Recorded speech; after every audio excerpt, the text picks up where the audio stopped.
Welcome to the show, everybody. It's an honor to be back with you again. Unfortunately, it's another year here on Tisha B'Av, but we're past Chatzos.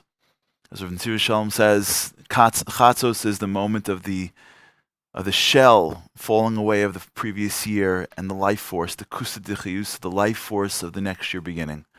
This is the beginning of the year, starting right now, and it's an honor to spend it with you together. You know, as we end Tisha B'Av, I'm sure you've been watching lots of films, hopefully the Project Inspire film, which was amazing, but I'm sure you watched a lot and heard a lot and saw a lot. And I think here on the show for the next 2 hours, we'll see if we can get underneath maybe a theme or two that could tie it all together. And I want to share with you what I've been thinking about and what I think we're going to talk a little bit about today and what the show really is about. You know, I don't know if you've ever had that feeling before where you go to like either a shul or a school or a company, and you see people on the wall, they look so impressive, and you wonder how that person became the president, and how that person founded the yeshiva, and how that person held up the community. And then you get to know them, and they tell you, even though we know they're great, they say about of themselves, they'll say, I was a regular guy, but we needed a shul. We needed a school. I needed to step up and help the community. But I never thought of myself as being this great person. It was that greatness, as my friend Avi Cassell always quotes, his greatness has been thrust upon us. And if you look at the world today and you go back a few generations, you see people that came in off the Holocaust or wherever they were from, and greatness was thrust upon them, and they set up Klal Yisrael. And when you talk to them, they don't feel different than you, but they are, because when they were given the opportunity to step up into something bigger, they did. It's hard not to see this year as a year in which the world turned upside down. And we're seeing, and we will see, people who were quote-unquote regular people, but greatness was thrust upon them. And they became more. And I think the question we have to ask ourselves is, every one of us has that potential. Every one of us has the potential to do something great for Hashem, for the Jewish people, for the future of Torah and Yiddishkeit, for our nation. And the question is, will we step up? Will we realize that the time is now? We don't need any more global shakeups for us to look around and say, it's now. And maybe 2 generations ago, there was really nobody in yeshiva and someone stepped up. And now there seems like there's a lot of people doing a lot of things. But there's a lot of need. And the question that we have to ask ourselves, maybe as Tisha B'Av starts to come to an end, is all the inspiration that I got just entertainment? Or will it actually lead to some action? Will I change as a result? That's what we're going to talk about today. So let's begin right away with introducing my co-host. Yossi Friedman is here, Executive Director of Project Inspire. Yossi, it's great to have you back on the show and be together again with you. Good to be back, even though, as you mentioned, it is another Tisha B'Av. It's been many years now. Yeah. Trying to figure out exactly how many years. But I think that your point is exactly right. I think that this year has taught us, first of all, a lot of things. Yeah. And a lot of these lessons have sort of gone through my mind throughout Tisha B'Av, and I've seen a lot of the sort of the stuff that's out there, and there's a lot of stuff we'll get to that soon. Yeah. But one of them is that, you know, I think this year everyone went into Tisha B'Av with this sense of the feeling of, I'm living in America, or I'm living in Eretz Yisrael, and like life is good, and Exactly. like our enemies and we have the American government, and we have the IDF, and who's going to touch us, and we have money. And in 1 minute, we realize that like we're in Hashem's hands, and I think that not only we, so to speak, the mainstream from community has recognized that, but it's gone way beyond that. People have recognized that, like, you know, and in sort of sense, I think Etiel Goldberg in our film, you know, points it out. He says we don't need a reminder of what it's like for our walls to be breached and our enemy to come in. Like, we know exactly what that means now. You know. Yeah, I think you're absolutely right. I think it's funny. I remember October 7th, October 7th. When we got the news of what took place in Eretz Yisrael, I remember us being like, relax. Like, it's not that bad. Like, whatever the rumors were, it can't be that bad. That's not how it works. Like, it was a total breach in what we expected to be normal. And like you said, it was an almost perfect sign that as much as we think we're in control, we're really not. Right. And I think one of the things that I took from that, being I do live in Eretz Yisrael, and I was in Yerushalayim at the time, and of course, everyone, I think half of America was in Yerushalayim at the time. It was so you stayed afterwards. Yeah, right, I did stay, right. And there's this feeling of like, okay, this major, tragedy just took place, and like you mentioned, it's like, no, it's not going to be that bad. It was much worse than anything anybody could, and that was sort of coming out slowly. And you wonder to yourself, like, what can I do? Yeah. And you know that if you don't do something, then, all this inspiration to do something is going to fade. Right. And I remember my wife said to me, like, at the very least, we can go be Menachem Avil people who lost loved ones in October 7th in the, in the festival, and they were still finding bodies and stuff.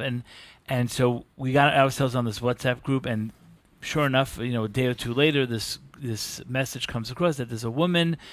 She doesn't have anybody, and she's sitting Shiva in the shul in Kiryat Hayovel, and my wife was like, "We're going." So we go to be Menachem Avil this woman. This sort of puts in perspective like where we. So we don't know who this woman is. It's in a shul, and we sit down. There's this woman sitting, on this low chair. We sit down, and starts to come out. Slowly, like you start to understand what's going on. This woman was an old, elderly Sephardic woman. She didn't have children. She was married. She didn't have children for 23 years. She finally was blessed with twin boys. Her husband, as we were sitting in that room, had passed away 6 weeks earlier, and both her twins were killed in the Nova Festival. They were both at the festival, and they were both killed on October 7th. We're sitting in this room, and you sort of don't know, where to put yourself. Yeah, don't know where to put yourself. And as we're sitting there, there's a Frum Chaver Knesset that comes in, and the woman calls him close and says, "Rabbi," she says to him, "I'm not angry at God. He gave them to me in one day, and he took them away from me in one day." Wow.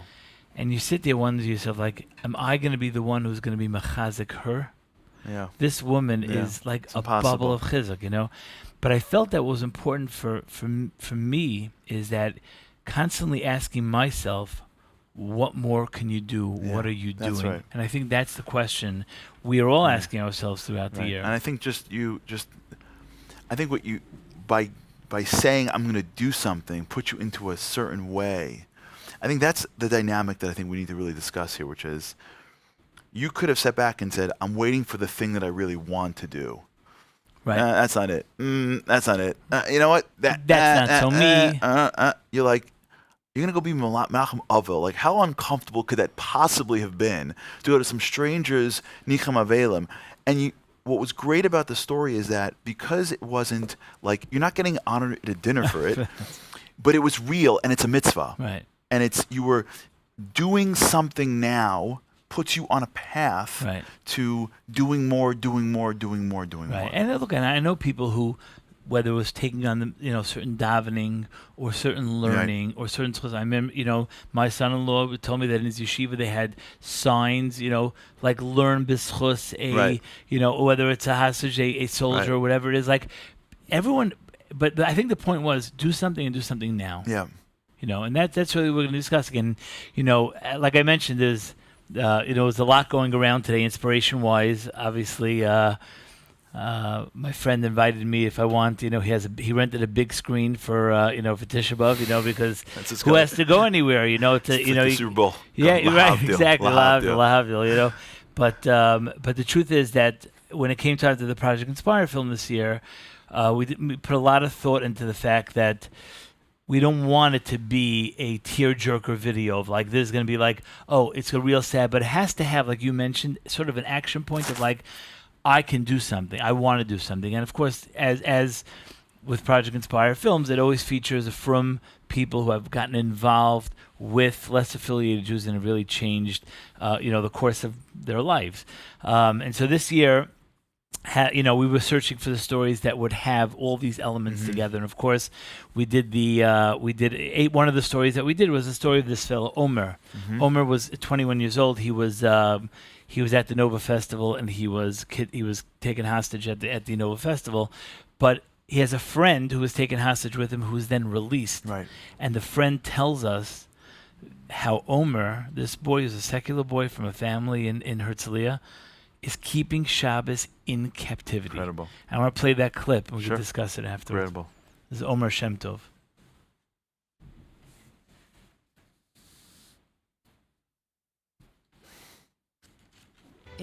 אז הוא סיפר שבעצם הם יום אחד דיברו על זה שהם הכי מתגעגעים לארוחת שישי, ליום שישי, עם כל המשפחה. ויומיים אחרי הם קיבלו בקבוק של מיץ ענבים.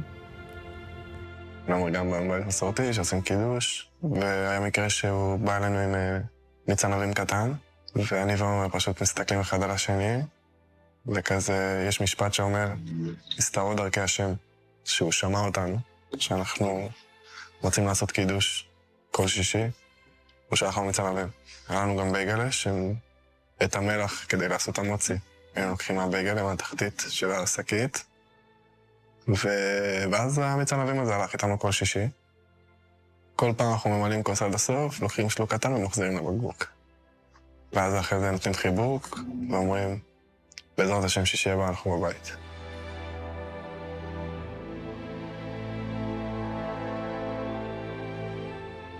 שמו נייר טואלט על הראש. ואומר, מאז שהוא ילד קטן, זה התפקיד שלו. הוא מקדש ביום שישי, הוא מכיר את זה בעל פה. אז הוא עושה קידוש, וברך המוצי. ואיתי אמר שזה היה הרגע הכי קרוב להרגיש בבית. הוא סיפר גם שעומר התחיל לשמור שבת. אז אני כאילו אמרת, טוב, לשמור שבת, זה לא כזה... הוא לא נוסע לים. הוא לא נוסע לים, אין לו בעצם כלום. אז מה כל כך קשה לשמור שבת? אז הוא סיפר שיש שם חשמל רק עד 5 אחר הצהריים, ואז יש חושך. אז עומר לא הדליק את הפנס, הם קיבלו פנס בעצם להשתמש פה. ואז עומר לא הדליק את הפנס בשבת. זה הדרך שלו לשמור שבת. שמענו סיפורים על השואה, שאנשים איך החזיקו בעצם בכל דרך אפשרית את היהדות שלהם. זה מסביר את זה שגם כשאתה נמצא במנהרה, כלוא, חטוף, וזה החופש הכי גדול שאתה יכול עם עצמך.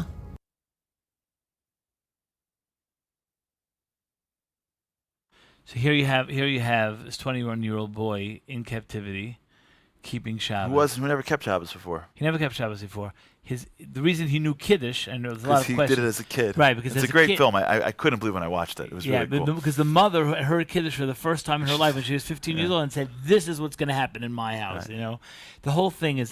But the truth of the matter is that the inspiration that came from this boy and his friends and the family of keeping Shabbos really was and of course the people who have gotten involved in her life and the fact that she's keeping Shabbos now and the whole is really is a blow away story. But I think that to your point is again, I invite everybody at projectinspire.com to watch the film A Little Bit of Light, but in there can't show the whole film on this program, right. But this woman over here takes on to, and I'm going to show a clip about this after because I want to ask the audience to really take this on as well, but takes on to reach out to this woman and connect to her and becomes her chavrusa and become her her kid. She adopts her children. And this woman said to herself, this is a time where I can step up. She's a regular, right. Again, one of these regular people who were given an opportunity to really step up and did so. And that really changed the course of their lives. What's interesting, I find that here's a kid who was obviously had something inside him. He always made kiddush as a little kid. He had this thing, he had this potential. And unfortunately, he is where he is right now. He's in captivity. And what the guy said, I thought was so interesting. He said that the mom said that the closest thing they had to like real was that kiddush, but they didn't have it in the house. Right. Like, meaning they had it, but right. And it's so interesting how when you step closer to Hashem, a mitzvah, a chesed, but like when you step into the world of Hashem, you all of a sudden feel like you're taken care of. You got a guy sitting in captivity, and he's got a bottle of grape juice, and he right away goes, Hashem, I got it. And here's a kid who didn't grow up in a certain background, but he instinctively knew, do something, b'darchei Hashem, and what he got back was 1 billion times more than he did. Yeah. It's an amazing thing how we're so scared to act. We're so worried that acting will take away from our life. And Hashem's like, like the act you do, the step you take, you get back so much more. Look at what this one kid did for him, for his friend, for his mom, for the whole world, right. and he's getting from it. Right. It's an amazing thing. It's amazing. And again, this is all like, there's so much. The world has changed post-October 7th. In fact, I remember sitting with a Chaver Knesset who said to me, you don't realize Israel before and after, like there's a change. And then you don't realize there's much. And the further away you get, you realize like the world is not the same. But it's also the openness that people who didn't connect before and the people who were hesitant to connect to other people and step up, and this really takes us to this, to our next guest, which is, this is the entire post-October 7th world, like you mentioned, has taught us that like people have stepped up in roles that they never thought they'd be able to do. I mean, here, we're just as an example of that, and there's so many examples. Everybody sitting at home has examples. Probably all of you watching at home are examples of it. But we have on with us today Yirmi Burzan. Yirmi Burzan is a fellow who is a father of 7, lives in Israel. Talking safe. Yeah, for telecom communications, and basically, and we're going to speak to him now, decided to, so to speak, drop his business for the sake of, of getting involved. And I believe he's live with us now. Oh, there he is. Hi, how are you? Good morning, but Baruch Hashem, how are you? Wonderful. Nice to see you, Charlie, again. How you doing? Nice to see you again. And what time is it by you? About 1:20. God bless. God bless. Thank you for joining us. Thank you for joining us. We appreciate you being on with us. Thank you for having me. Tell us a little bit about this transition, what you saw. You're running a company, you got clients, you got growth, you got stuff, you're busy. And all of a sudden something happens and now you start to dedicate more of your time to Klal Yisrael. Give us a little bit of that. What took place in your mind and the decision that you made? Well, I think to a certain extent, I think you mentioned it in your Hakdama. I think Nike's saying is always best. Just do it. Literally, just do it. October 7th, Simchas Torah, davening in shul here in Ramat Beit Shemesh. I was blessed to have my father here. My parents made Aliyah to Israel in 1969. The sirens went off. We went into the thing. Unfortunately, we're a little used to it. And then suddenly we start seeing, all of the boys getting into cars and running, getting on their Madei Bet, their Tzahal uniforms, going, traveling away. My son also, he wasn't called up that day, but he got a phone call to get ready. And I volunteer in Magen David Adom also, and Magen David Adom told us, guys, we're all on call. We've gone on to DEFCON 5, whatever you guys call it in the States. And then with the horror stories on Simchas Torah started coming in Motzei Shabbat. When I went to one of my Mada calls, one of the team told us, there was a woman, actually, she was a doctor that had chest pains. And the intensive care unit came in after we got there, and we're getting ready to bus her to the hospital. And she says to her, listen, I don't know where you want to go because I can't take you to Hadassah and Karen because they've got Chayalim, trauma Chayalim, 300 coming out. It's crazy. And that's when the first time I actually heard what's happening. And then I started getting phone calls from friends that got called in. Friends my age, I'm 49 years old. I'm an Altakaka already. They didn't want to take me back. That was a big problem. And then one of my friends actually works for my brother, is one of these staff sergeants. And he was He was a staff sergeant from the paratroopers, reservists, Khativa. He was a paratrooper. He was one of the brigades, and he said to me, like, we were called up already on Chag. We were already in Aza. We were in Kfar Aza. We fought. They're taking us around. We have nothing. We have nothing on us. We have zilch. Like, we literally came with the shirt on our backs. And I said, okay, what do you need? Give me a list. I'll take care of you guys. And just to give you an understanding, a Gdu, the brigade is about 500 chayalim and 500 soldiers. And he said to me, well, we were there for 3 days in Gaza. They took us out now to practice for 3 days because they're preparing us to go back in. We need underwear. We need a million one different things. He puts together a list. He sends out a Google Doc to the entire brigade, asking them what they need. And he says to me, he sends me the list. And he says, I need 500 tzitzis, the dry fit camouflage green tzitzis, like everybody all over the world, Baruch Hashem, was making. And I said, Rome, 500. I know you have a lot of from people in the thing, but why 500? He says, I asked a Google Doc. It was an opt-in, not opt-out question. You had to opt in. Everybody wanted tzitziot. Wow. There's no question that I need 500 tzitziot. Together with my brothers, Yeshiva, Shirat, Sharei, and Vaser Tzion, YSMZ, we put together an amazing project. They fundraised the money, and we were able to, we got 500 packets out to them. By the way, most of them were in memory of Yosef Gedalia from Beit Shemesh. I don't know if you know about Yosef Gedalia.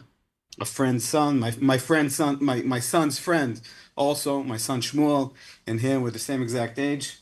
He was killed on the first day in Kfar Aza, and they got 500 packets, including 500 tzitzit and everything else that they needed, to the point down to the level of that they should be able. We got them nail clippers so they'd be able to clip their nails for Shabbat. Wow! And this equipment went with them literally for the 180 days that they were in reserve duty. Wow. Yumi, so this is you sort of, transitioned into being, the supplier or a supplier of to a brigade this size. But you also then you had your life going on, including your business, including everything else going on. What led you to make a decision that this was somehow more important at this time? Makom sheinish, you have to step in and do something what you got to do. I'm very lucky, Baruch Hashem. I have a partner that's very close to me. He's also, besides HaKadosh Baruch Hu, which is our first partner, second partner is my older brother, Yona. And Yona stepped in and he ran the business day in and day out while I was able to come literally.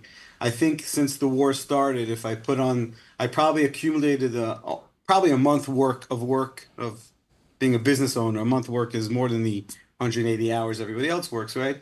But we're talking about he was running the business day to day. Most of the stuff here and there when he needed me for questions or for any consults, I was able to give it to him.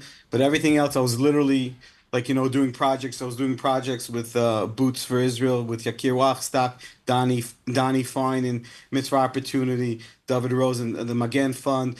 And thank God with so many projects that we were able to get so much equipment to the Chayalim that the Chayalim needed and still need. Just yesterday, I was able to give 2 vests, fully loaded vests for 2 Chayalim that are older Chayalim, which are in the front lines in Tulkarem and in Gaza at the moment, which don't have the protective gear that they needed. Can I ask, take us if you can into the moment in which there's a disconnect between what you've done and what you need to do. There's a fear that takes place in the mind of people that are asked to step up, and that what takes place is, hey, I've never done this before, but it has to get done. And that's where most people stop. They look into their brains and go, not me. So how did you overcome that chasm? What did you use to go to the moment where you said, I've never supplied at this level before, I am me, but I must do this? And then what did you draw on to find the strength to do it? Well, that's a very good question, but I think the answer is very simple. When you're doing something that's not for you, it's l'shem shamayim, and you do what you're supposed to, like, you have your skill set, and this needs to get done. Like, you said, like, I think I heard you said it a couple times. God tells you, I got this. Don't worry about it. You do what you got to do. I'm going to make sure you succeed. And that's the point. You have to come and, like, just understand it's not about you. It's about the other person. You're coming to help. You're coming to do. You're coming to help people through bad times and good times, whatever it may be. And chayalim that need things and families that need things. You're coming to give chizuk. Hashem is going to come do everything for you. You just need to take that one step. Beautiful. Pitchuli pitchok, like petach kechot shel machat. Hashem opens up the world for you. You just need to start. You need to jump in. Hashem will do the rest for you. Beautiful. It really is true. Man. It's I have to tell you on a personal level, like, I'm still doing this. I love it. Again, resources are dwindling. We all understand that. The need is still there, the real need. I vet every need that's requested. It's not somebody saying, oh, I just need this, like, because it's nice to have. We don't do that stuff. We only do the stuff that's good to have and must have. But I know that Hashem, like, what he's allowed me to facilitate, I can't even explain it. It's mind-boggling. I sat down once with a friend of mine that audited me to a certain extent. He said, I wanted you to understand, because I keep on saying I'm not doing enough. And he sat down with a pen and paper, and he said, I just want you to understand what you've done so far. Now, I disagree with you. It's not greatness that was thrown onto me. It's an opportunity to help that was thrown onto me. Beautiful. And I'm very proud that Hashem chose me to try to be that conduit, to be that pipeline to come and give. And I love giving, Baruch Hashem. It's a beautiful thing I like doing. I do love giving. But he was able to facilitate me to do that, which was amazing. Beautiful. I love that. It's 1 o'clock in the morning your time, so you'll excuse me just for asking, because there's a lot of people that are watching this and saying to themselves, listen, it could very well be a guy like Yirmi Berzon is in the cell phone business, students, this, that, tourists, whatnot, It could be he had the luxury of being freed up a little bit from the lack of the rush in order to be able to do this. But, I don't necessarily have that opportunity. What's life like? What's the opportunity that was presented to you? Well, I actually want to do Achrona, and Rishona. On Achrona, the opportunity is always there. You have to give what you could give. You have to step out of your comfort zone. Yes, you do. You have to go over to introduce yourself to somebody, say good morning to the bus driver, say good morning to the janitor in your school, smile, be truly involved, be caring. But the answer is, like, again, I was able to, because thank God I do have a partner. My business was being run. Even if it wasn't, unfortunately, I probably would have been doing this anyway. And again, I understand, because Hashem is the one that runs the show, not me. I have to, if there's something needs to get done, and I'm the person there, I will be the one doing it, hopefully. I'd like to think every time I'm able to. But I have to step out. One has to step out of the comfort zone. It's not easy, but that's where, to a certain extent, that's where, like, no pain, no gain. The little pain that you do in order to step out of your comfort zone, you would not believe that little smile in the morning to your bus driver, to your janitor, to see how you're doing. You would not believe that you stepped out of your comfort zone. You said good Shabbos to somebody that you don't really know. You have no idea how much that will change, what ripple effect, what butterfly effect that's going to have on other people. And that it's the smallest thing in the world. It might be out of your comfort zone, but it's a small thing in the world to come and inspire other people to do things. Well, Yirmi, I want to thank you very much. Really? I know it's late at night. Thank you for joining us, and thank you for the work that you've done. I know you and so many others who have heeded that call, that the opportunity came your way and you grabbed it and took it. And so continue doing your amazing work, and stay safe out there. Thank you very much. And Bezrat Hashem, hopefully, you guys can make it back to Bezrat Hashem for the Korban in the morning. The Talmud of Shachris, God. We're ready. Yeah. Take care. Kol Tov. B'sorot Tovot. Thank you. This is, Charles, this is really there's been so many examples of people that, Yeah. sort of stopped what they're doing or changed directions or, jumped in when opportunities. And again, this is both on we're finding this both on the spiritual level, the opportunity of being able to, of Jews being more open and therefore I can slide in and do something, or the physical aspect of this is supplies that were needed and mobilizing and doing all these crazy things. We found it both Begashmi and Baruchni. Yeah, there's a theme that's presenting itself for those that are listening and are with us today, which is when opportunity comes your way, you'll see this. You saw it a minute ago, you'll see it again.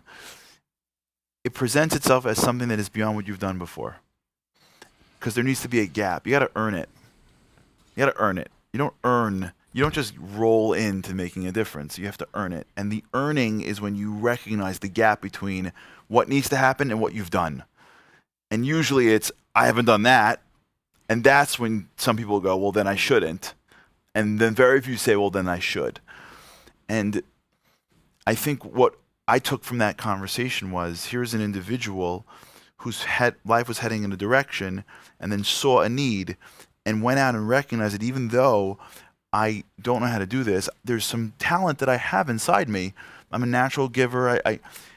And so he just jumped over that space.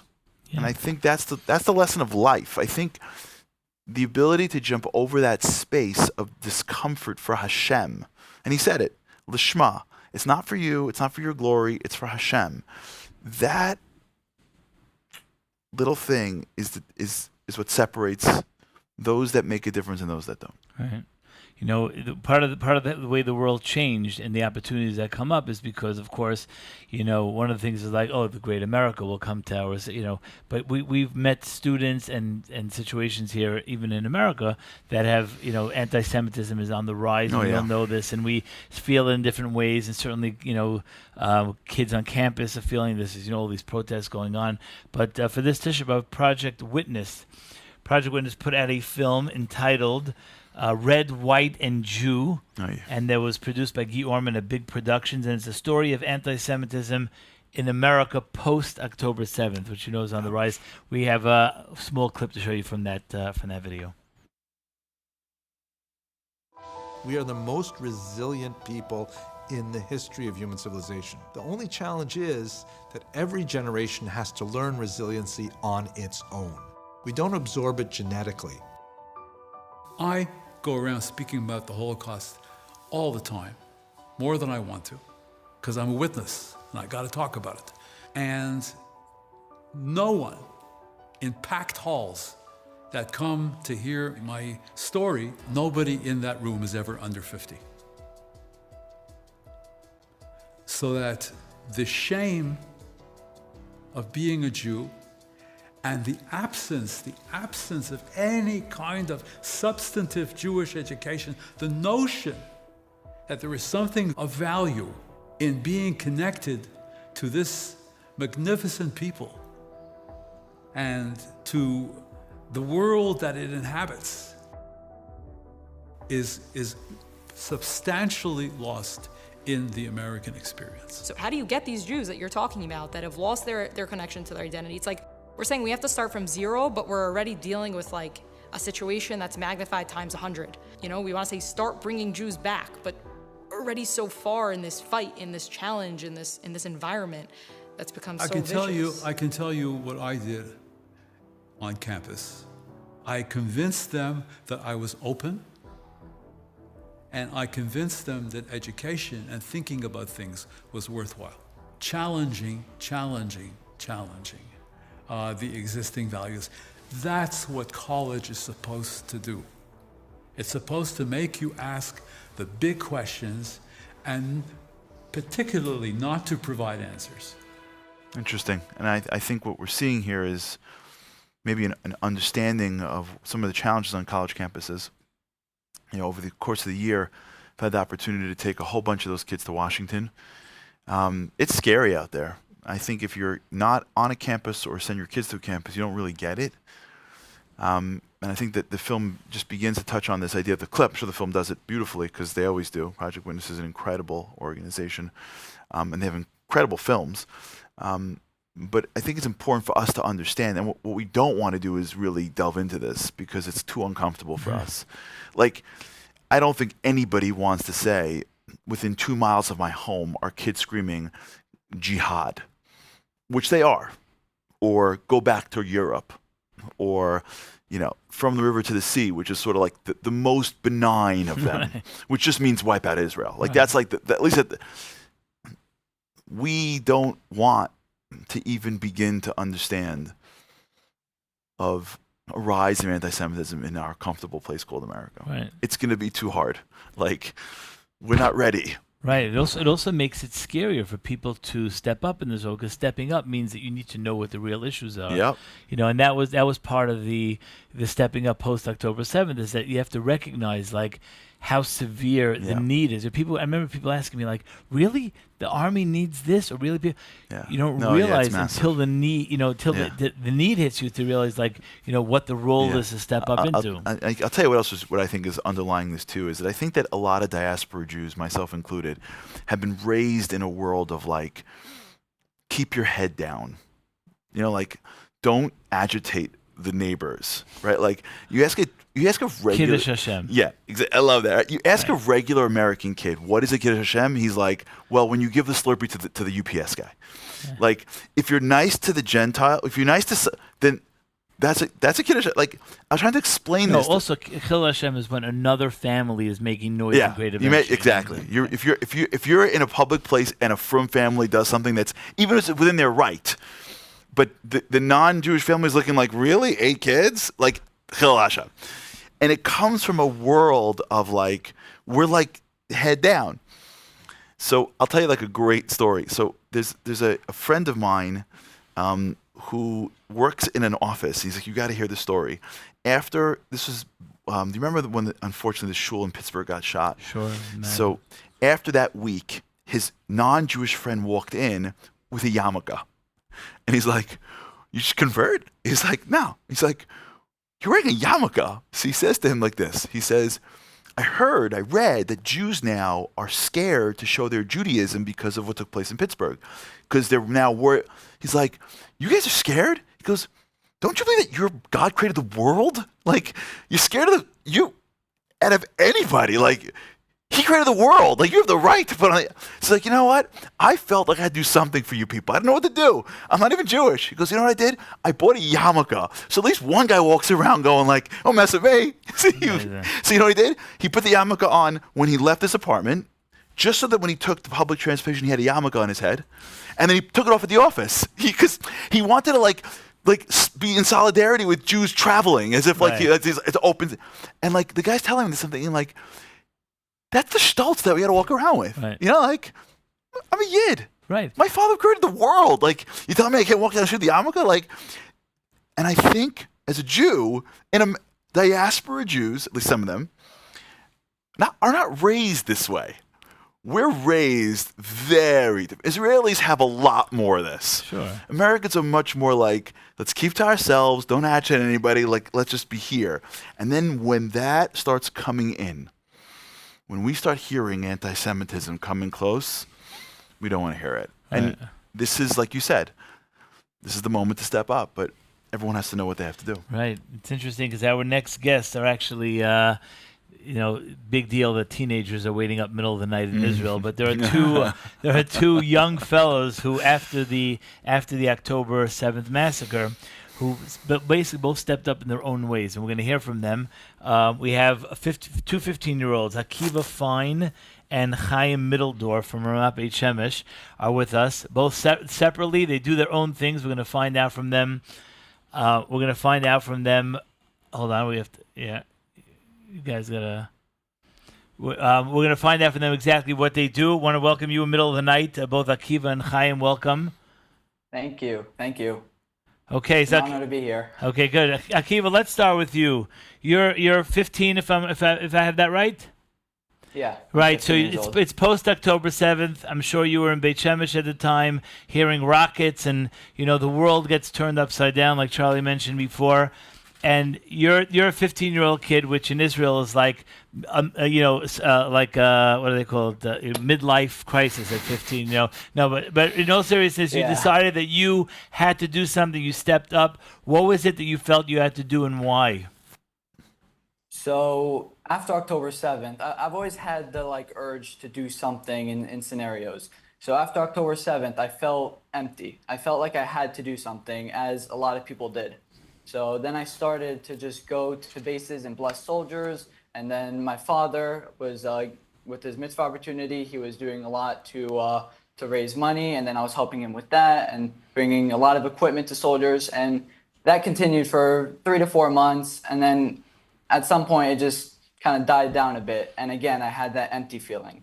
So I've always been active on social media. So I started to do Israeli activism and just started to do what I could do on social media and fight the social media war.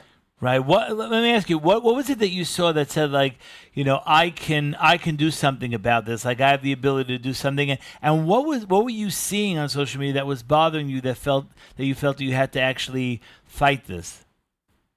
So the main thing that bothered me was the lies and the false education. That was the main thing. So I try to fight the lies, and I also put in some Jewish education and just history of the Jewish people and everything, and I just combined it all, and it popped in my head. Like, I didn't know any history before. Before this, I knew nothing. But then after, I just had the urge to teach myself and then to teach others. Right. I mean, Charlie always says that when if Elal wouldn't have the map to show where Paris is, nobody Jewish would know where Paris. Let alone history. Right. Let alone history. Yeah. So, Akiva, so you started this because you started a way to get this message out to other teenagers and people your age as well.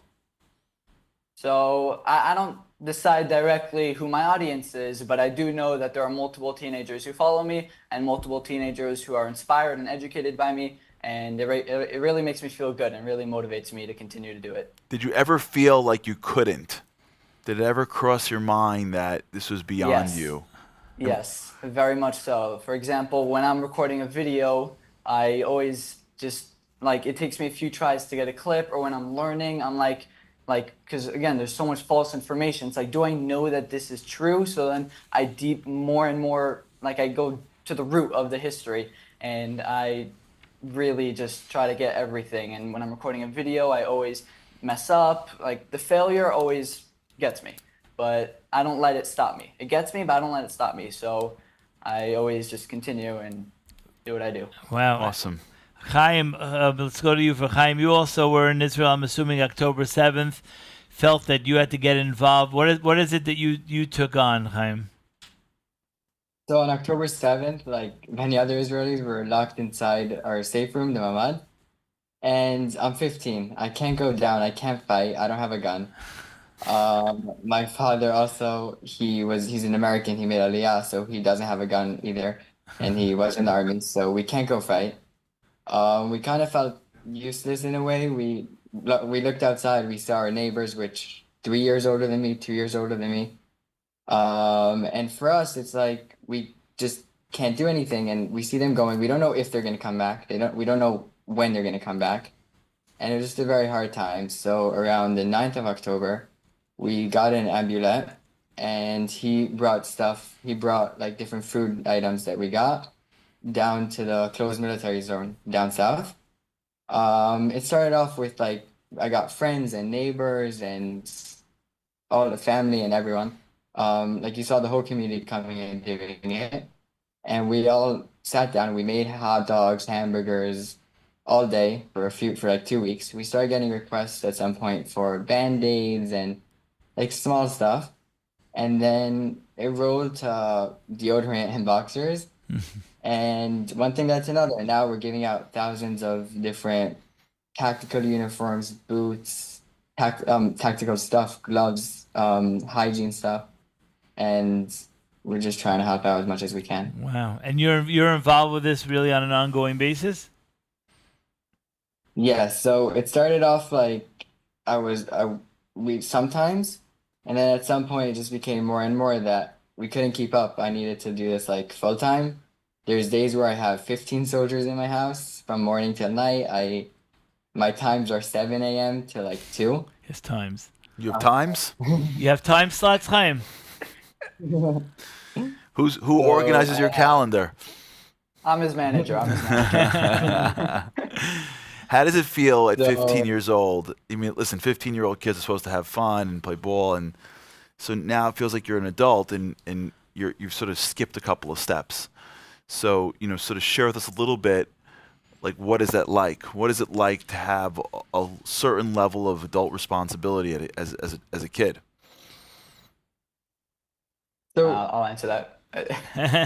I'll go. Both of you. Yeah. So it's like a lot of people tell me like are you too young? They ask me, and I'm like, how am I meant to answer that? But for the most part, a lot of people are supporting me, and I support myself. I know that what I'm doing is important, and I feel like I'm very much capable of doing it. I do feel like I matured a lot more than the normal 15-year-old.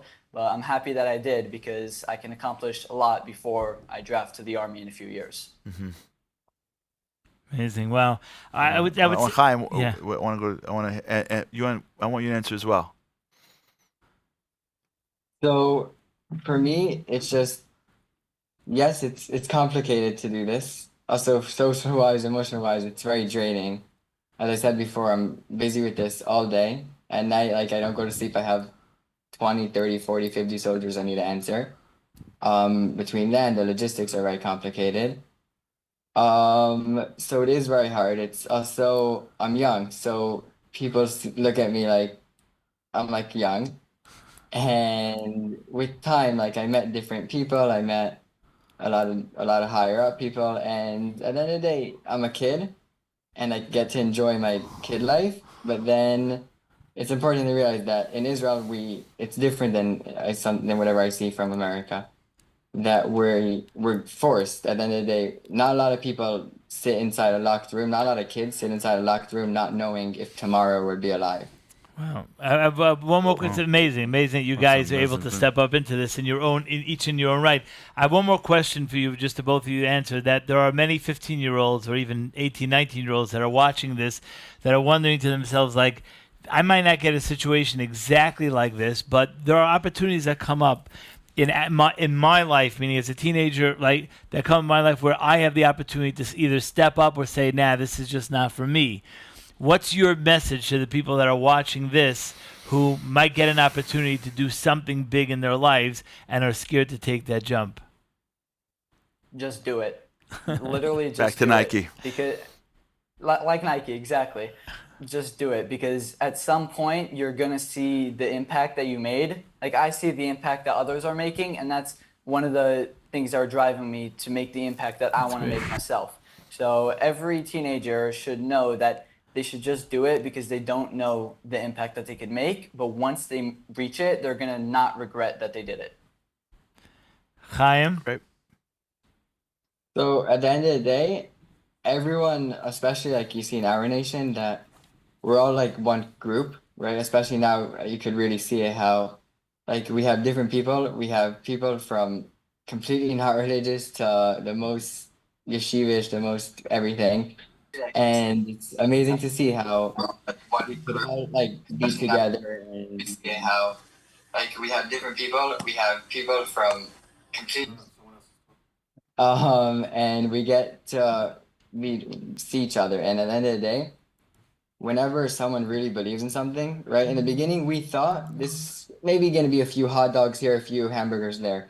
We didn't realize what it's going to be now. At the end of the day, if you want something, and if it's important enough, you could do it, right? We thought that, again, we didn't think this is going to go anywhere. It's been 9 months, and we're working day and night to continue doing our part of this, because it's something we believe in. And of course, like, if anyone else, by the way, that's watching this could, and they come to Israel, they could contact us to come to an army base, and we do lunches and dinners and to get people involved so they can meet everyone. Right. Amazing. You guys are amazing. Thank you for staying up. We appreciate it. Thank you. Thank you. Keep it up. Thank you. Amazing. Thank you so much. Great. This is just, as we're speaking, the examples of guys that, No age. Teenagers that are what? No age. Whatever it is. If you ever, at any point, someone has an opportunity to do, they should do. It reminds me, lahavdil in a very different way, but it reminds me of stories that I heard about my grandparents, other grandparents during that time of the Holocaust, where 12-year-olds taking care of 4-year-olds, like 15-year-olds. We have an incredible amount of potential, and we just use things like age and this and that as excuses, but they're just excuses. Their world is obviously turned upside down, each in their own right. But we've been discussing that since October 7th, which seems to be the topic of today and the time, many people have become far more open to their own Yiddishkeit and to identifying. You've had students on campuses that are sort of have to start making the choice of like, wait, am I or am I not? Or they're calling me a Jew. I don't feel like one. What does that mean? Exactly. what do they know that I don't know? Exactly. Right. And again, I just invite everybody to part of the Project Inspired film was exactly that. Is that you have families that all of a sudden are waking up to the fact that like their world and what they believed in on so many levels has crashed, and like, what am I missing, from life and the connection? Why do they hate me so much? Why does the world hate me so much? Basically picking up a mirror and looking deeper into themselves to find, what is it that I should be doing better so that, that they hate me for. So I invite everyone, if you're still watching, you didn't get to watch the Project Inspired film, A Little Bit of Light, on projectinspired.com. I know that some people are having technical difficulties on logging into the show. It's streaming live at Yeshiva World on their homepage as well. You could click there, as well as projectinspired.com. The link will take you there as well. Working on technical difficulties there was just brought to my attention.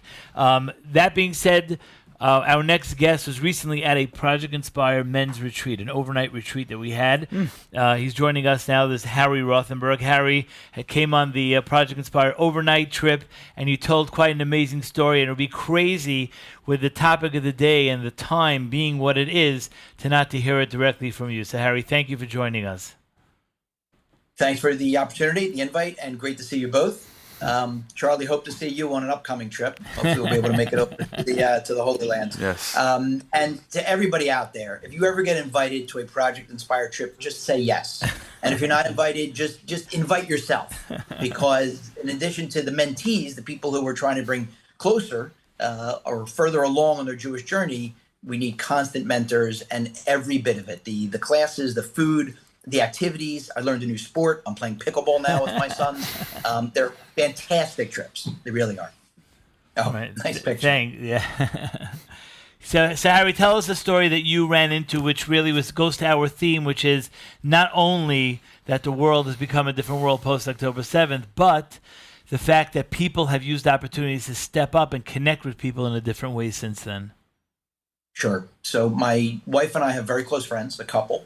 They used to live in Passaic, where we live. They have since moved to Israel. They spend most of their time there. So when they moved there, my wife's friend needed a new manicurist because it wasn't practical to have her manicurist fly from New Jersey to Israel every time. A lot of flights have been canceled, and it would be cost prohibitive. So she had to find a new manicurist. So she finds a new manicurist, secular, very nice woman. And my wife's friend is very outgoing, and they kind of hit it off. And she invites her over, like, hey, stop by my house, like socialize and just being friendly. And the woman says yes and stops by. And so while she's over her house, she sort of teases out of her the manicurist's current status in life, her story in life. She had been married, wealthy fellow, a lot of money coming in, high-flying lifestyle, 3 kids, younger daughter, and then a son and another daughter who are teenagers. And, ask anybody with teenagers, not the easiest thing to raise them. And bitter divorce. Somehow he's not paying any alimony. She had to go back to work as a manicurist, trying to make ends meet. Very, very difficult. And so my wife's friend says to her, listen, you want blessing in your life, okay? I have an idea for you. Shabbos. She says, listen, I'm not a Dussi. I'm not Dati. I'm not from like you. Thank you very much. And my wife's friend persists. She says, no, I really think you should try it out. Why don't you try it out Friday night? Sit with your children, and I'll teach you the blessings you make on the candles. You can buy a challah or 2, and I'll get you a game. You can play with them. I think they'll like it. So she buys her a game. And then the next time she comes in for a manicure, she says, so did you try it? She says, no. She says, why not? She says, well, listen, like I told you, I don't really want Shabbat. And also, I left the game in my car. I didn't think you'd want me to go get into my car on Shabbos, Shabbat. So she says, okay, try it next time. So she comes in for the next manicure. Did you try it? She says, yes. She says, how was it? She says, it actually was really nice. She says, yeah? She says, yeah. We sat down and we had the meal and then we played the game together. And like, we haven't had time like that, like practically ever. It was really, really nice. So my wife's friend says, great, here's what I'm going to do. I'm going to get you a bunch of games. You'll have one for each, week of Shabbat.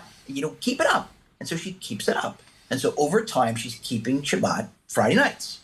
And my wife's friend is not shy and sees the opportunity. And so she says to her during one later manicure, why don't you try the next day? Shabbat really goes the next day. It's the whole day until sundown. Why don't you try the next day? Listen, I'm no Dusty. I don't need it. I'm doing Friday night. It's fine. It's going well Friday night, right? Yes. So why don't you try it on Shabbat during the day? I'll get you more games. She gets her more games and she tries it. So over time, eventually, this woman with her kids is basically keeping Shabbat.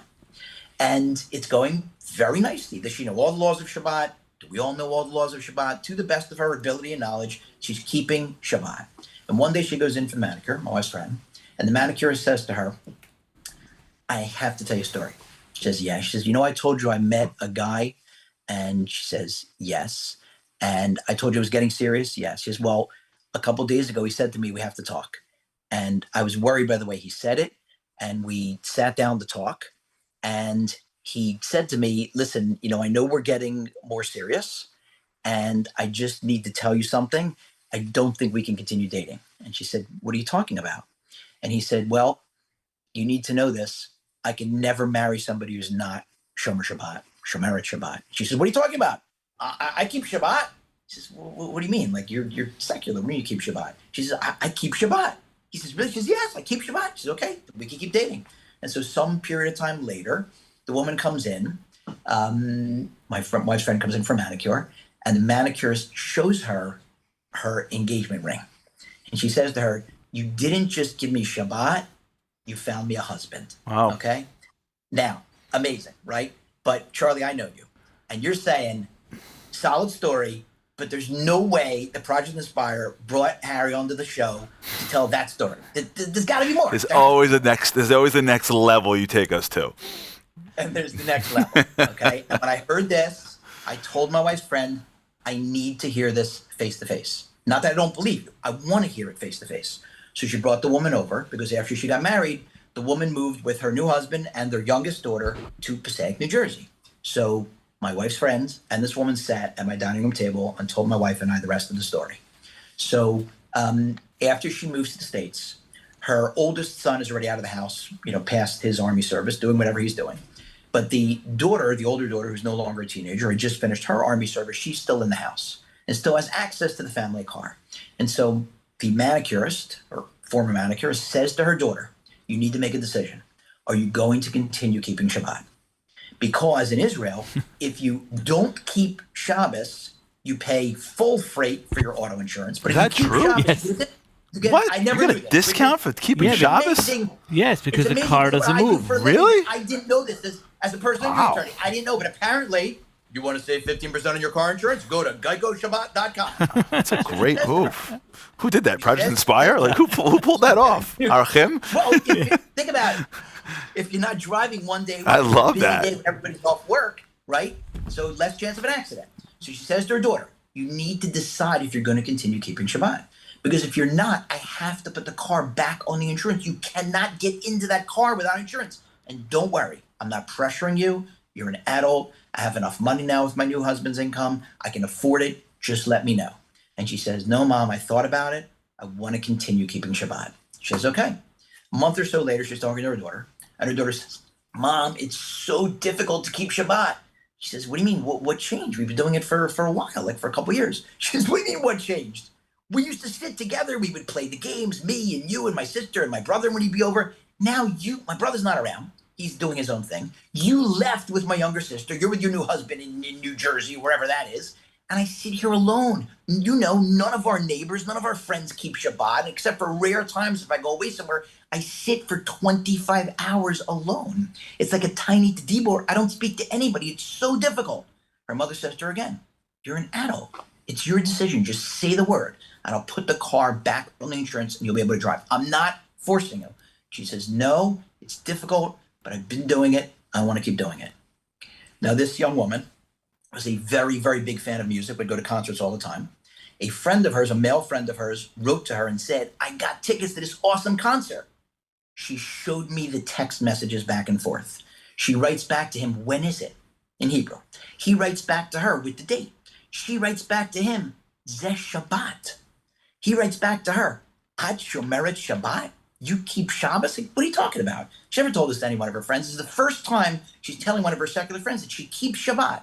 He writes back to her, Ashrech, you should be praised. And that was the last text that she ever got from him. Because the concert to which he had gotten them tickets, to which she absolutely would have gone along with him, was the Supernova Festival. So the manicurist, the former manicurist, now says to my friend's wife, you didn't just give me Shabbat. You didn't just find me a husband. You saved my daughter's life. Wow. Now, I'll tell you two things. How's that for Number story? one. Okay, you delivered, Harry. Okay, you got it. You delivered. I got it now. So, now we know why we brought you on. There we go. So number one, would this have happened anyway without her? I presume, Hashem's got a lot of messengers. Somebody else would have been the messenger, right? But remember those, if you ever seen them, I'm sure you have, those old Renaissance paintings, Caravaggio, Rembrandt, where it's a dark room and there's one person's face who's like lit up. They're like beatific. Like that's what my wife's friend looked like while the woman was telling the story. Like I had a part in that. And that is what Project Inspire is all about. Don't sit back on your couch. Somebody else can sit on their couch. There are plenty of couches around. Volunteer, step up. Everybody's got a talent. You have no idea what your wife's chicken soup and your corny jokes can do towards bringing somebody further along in their Jewish journey. So step up, volunteer. I love it. Inspire. It'll work. Wow. Great. Although I'd probably double down on the chicken soup, but yeah. I couldn't agree with you more, Harry. First of all, you told it beautifully, and it was an incredible story. But I think to really drive the message home, I think there's a certain amount of embarrassment, lack of courage, lack of pride that we walk around with a little bit when it comes to Yiddishkeit. And it holds us back from looking over to somebody and saying, you're missing out. I think if we all walked around with if me and you, or if people had like some in on the future of AI that would make us all easy millionaires, and you're sitting with a manicurist who is struggling, you wouldn't even think twice to tell her, you got to take this program. It'll teach you AI programming. Because that's like when it comes to money, we'd be like all over it, right? But when it comes to like Hashem and Torah, we're like, I don't know, it's someone else. And I'm the same way, by the way. I'm not any better. Like, I don't know. I got tons of people that I work with that I don't say anything. Like, I don't know. It's not what they do. And versus I have a treasure that's worth $1 billion+ shekel, adjusted for inflation, and you have no idea what you're missing. Don't do it. But like, I got to at least share with you that I have been given this gift, right?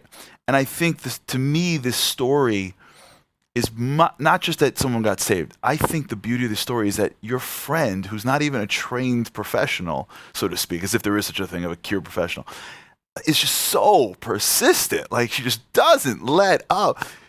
I think it's because she just loves this thing called Shabbos. Like, she's just like a happy, awesome Jew who's like, what? Are you crazy? And that authenticity, that genuine care, that don't take no for an answer because it's super important to me.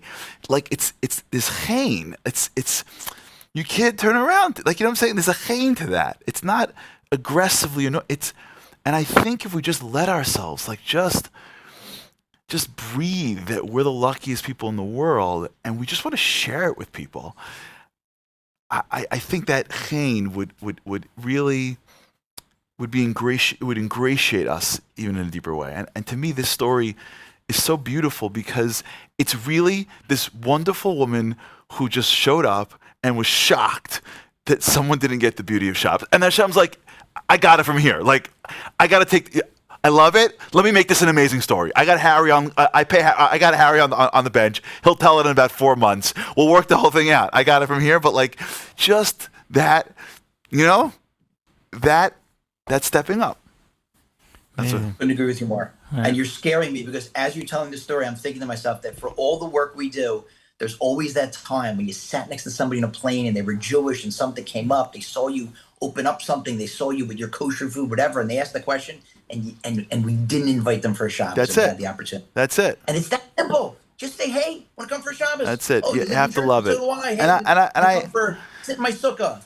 And no one should think that I do it because I don't want anyone to think. I'm always hesitant in planes and work, but it's because I don't love it enough.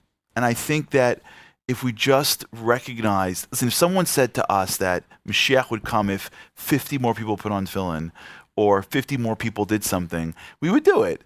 We're not taking the moment for the urgency that it is, and we don't take what we do as important as it is. And I think a community that was given the gift of Torah mitzvos, that pulls back and says, wow, the king of the world entrusted his greatest treasures to me. If we just thought like that, I think we would be more like this woman. And you're right. The greatest moments come when it's like, what's the difference? Like, that's where you see, it's those moments where you could pass it on to someone else or justify it by somebody else, or that's where you show if you care or not. Right. Imagine finding out. Like my head hurts thinking about it. Imagine finding out. God shows you what could have been. Yeah. Look, see that person that sat next to you on the plane? This is what could have been, but you didn't do it. You didn't take that step. And you just to share. Imagine this woman being shown at the end of her days, like, this is what could have happened. Right. You could have given this woman Shabbos and a husband and saved her daughter's life, and instead you were like, hey, thanks for the manicure. Like, you're like, what? Tremendous. What do you mean? What, me? Tremendous. Yeah, that's why I put you there. Tremendous. They have to take yourself, but you have to take yourself really seriously. You have to to do that, you have to take your life seriously. And that's hard. Yeah.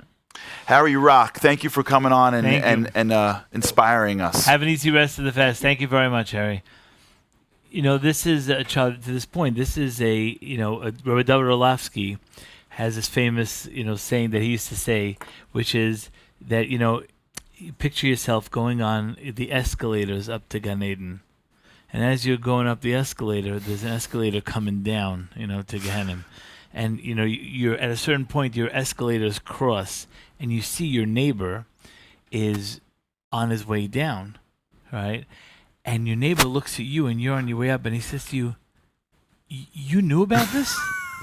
you knew about this escalator up? I don't believe it. Escalator That's so funny. up and escalator down. Like, you knew about this? Like, why didn't you tell me? And I think that's what Harry's referring to, is that if we would take ourselves and the outcome more seriously, then we'd be able to, we'd be able to do amazing things. Okay, we got a guest. Yes, we have live guest now. The show just stepped up its notch. Now we're going live. Okay, we have with us here Rabbi Akiva Pollack of Rage, which Rage is Russian American Jewish Experience. Rabbi Pollack was in Rage in Philadelphia since 2010. And has really taken hundreds of Rage participants to Eretz Yisrael. Recently moved to Passaic, right? Of course, everybody ends up moving to Passaic, right? Harry said I had to move. So. All right, exactly. Harry said you have to move. So Rabbi Pollack is with us. Tell us, Rabbi Pollack, what is Rage? What is the organization? Rage is R-A-J-E, Russian American Jewish Experience, not a G. I said G? Sorry. No. It sounds the that's same. our line because people keep saying it. No, I'm just wondering if the fast is getting to me that I can't actually read, but I got it. Yeah.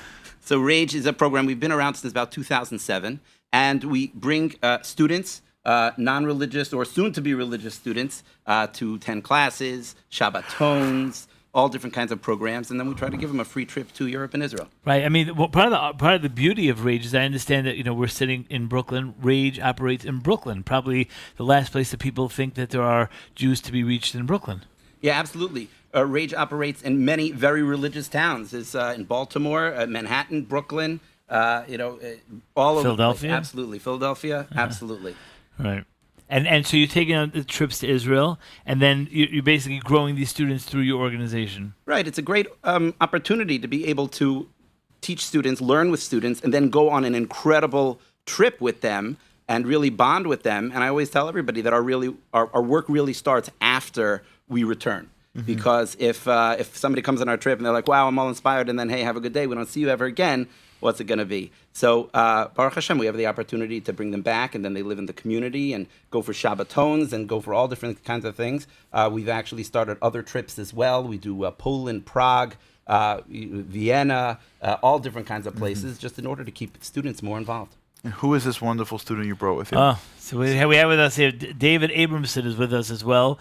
Rabbi Pollack brought us in. Go ahead. David, how are you doing? Good, thank God. Good. Rabbi Pollack, why don't you tell us who David is? Sure, absolutely. David is a wonderful, wonderful student who started coming to our programs right before October 7th, actually. I'll let him tell his whole story. He came with us to Poland, Prague, which was an absolutely incredible, incredible trip.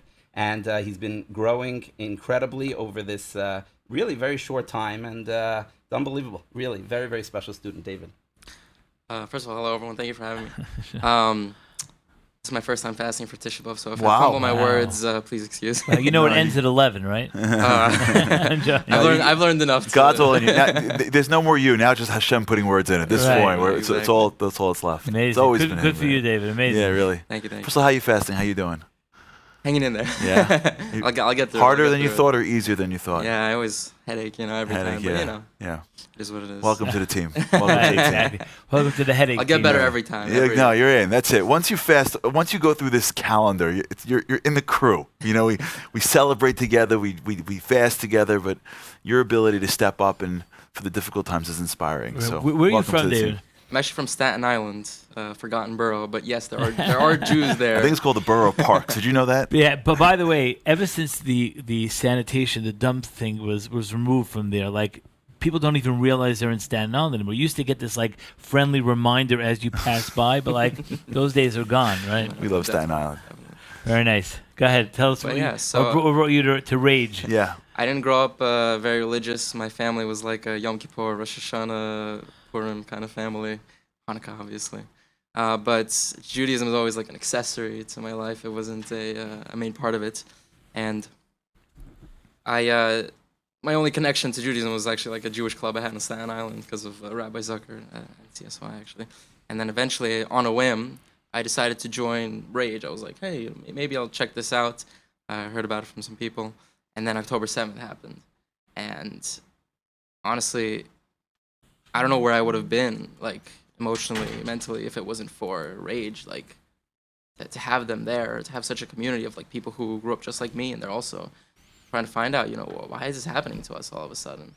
And to be able to go somewhere and learn not a secular reasoning, but, like, Torah reasoning, actual answers, not just something like, oh, this is always happens to the Jews. It just it doesn't make sense. Right, sure.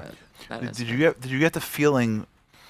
How did you feel? I guess when the world was coming around you, I guess, and you were experiencing anti-Semitism, and what did learning it from the Torah perspective do for you as an answer?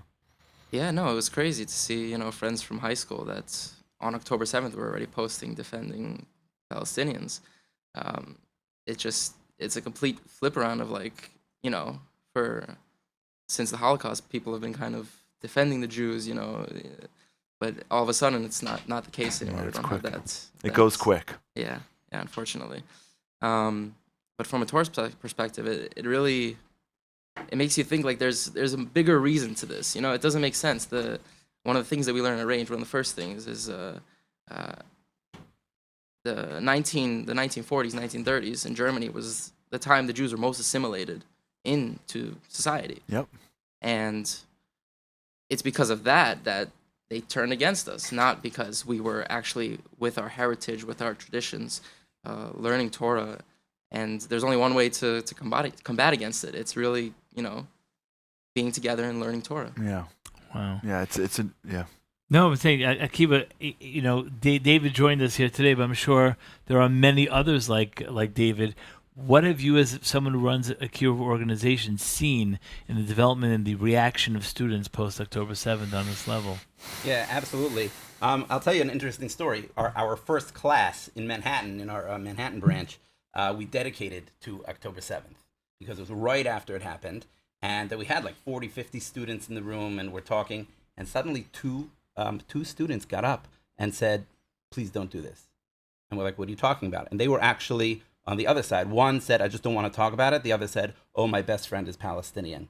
And suddenly we had like this, environment of a little bit of strife, and like 95% of the students are like all charged up suddenly. And those two, so we had to calm everything down. But what I did see was that people are really, really feeling this. People are really saying, hey, this is my people. This is what really makes me go. And they were very upset that here in a Jewish atmosphere, there were a couple of people that were against it. So definitely it's supercharged a lot of people. And, there is always a silver lining, if you could say such a thing. But definitely there's people that are saying, hey, I see this is my only place. We had one person get up at a Shabbaton and said, I cannot hang out with the friends that I used to have. And this rage is the only place that I can hang out with friends again. Because all those friends that I thought I had are suddenly on the other side, and I can't figure out why. And this is the only place that I can be. What's interesting is that Torah is in many ways counterintuitive, meaning you're raised in a certain way, and there's intuition you develop, but that intuition doesn't mean it's right. It just developed. And it always shocks me that it's intuitive to assimilate. That's what keeps you safe, right? When you look like everybody else and you're not getting anybody's way, and you talk and act and dress like people, like if you go to a new school and you wear their clothes and adopt their sports, the kids will like you more. But spiritually, it's not how it works. Spiritually is when we're together and we're strong and we're unified and we're connected to Hashem, people respect us. So it's an interesting dynamic, and I wanted to sort of get both of your opinions on this. Is this phenomenon that just sort of placed itself in an assimilated environment, and how some people are picking up their heads and going, whoa, how do I deepen to connect? So I guess just to ask them both, for your perspective, what does having that Jewish learning community do for you in a world that it's counterintuitive to in an assimilated world? And for you, the question is, what are you seeing that you've never seen before? You've been doing this for a very long time. Is it the same world, or is it a little bit of a different world? Well, yeah, go ahead, David. So, yeah, it does feel counterintuitive from like going from secular to learning more about things, but it doesn't have to be that way. And actually, Rage forms they organize the program in such a way that Torah doesn't go opposite to science like we learn in public schools. It doesn't go opposite to many things that we've just been brought up with. It's in line with it. If anything, it agrees with it, and it propels it forward. I honestly think that there was a moment that I had before I actually joined Rage that was like a catalyst, and it was either everything has a purpose or nothing has a purpose. It can't be one or the other. You can't have something, oh, this has meaning, but then that's just whatever, coincidence. And I just wanted to find more about that specific thing. And, learning things like National Revelation, which I've never heard of before joining Rage. It's like insane that like no one has told me this before. And it's incredible. By the way, for those that are watching, National Revelation is the concept that God gave the Torah on Mount Sinai to masses of people, and it was the first really of any religion that claims the only one. Yeah. What? Yeah, the only one, right? The only one in history that claims in history that they've gotten the Torah in front of masses, right? And not this one met that one without getting into specific literature. That one, this is an entire nation. Go ahead. Yeah, and it stumps a lot of people because like they've never heard of it, and they don't have any, they can't say anything to it because it's true.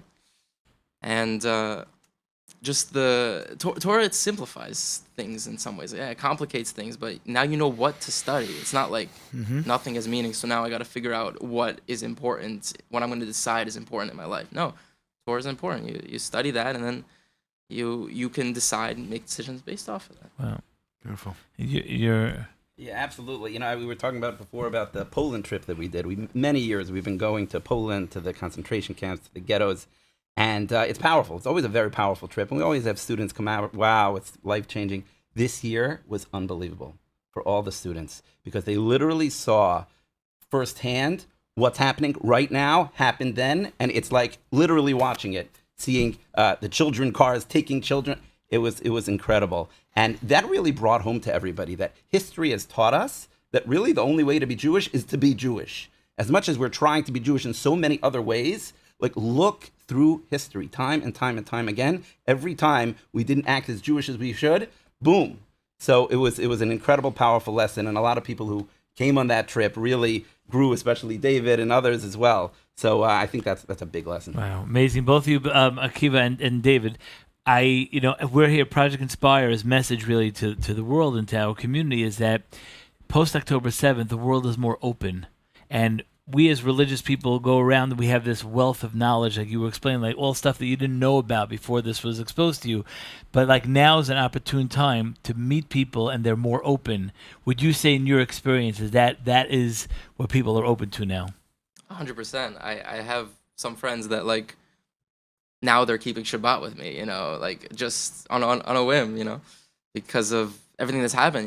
They don't have a choice basically. It's sort of like an identity thing. Yeah, actually, speaking of the Poland trip, I went and it was a crazy experience, just crazy, and everyone was saying that people that have been on the trip before, it's different this year, it's different, and you can really it's palpable. You can feel it when you walk around.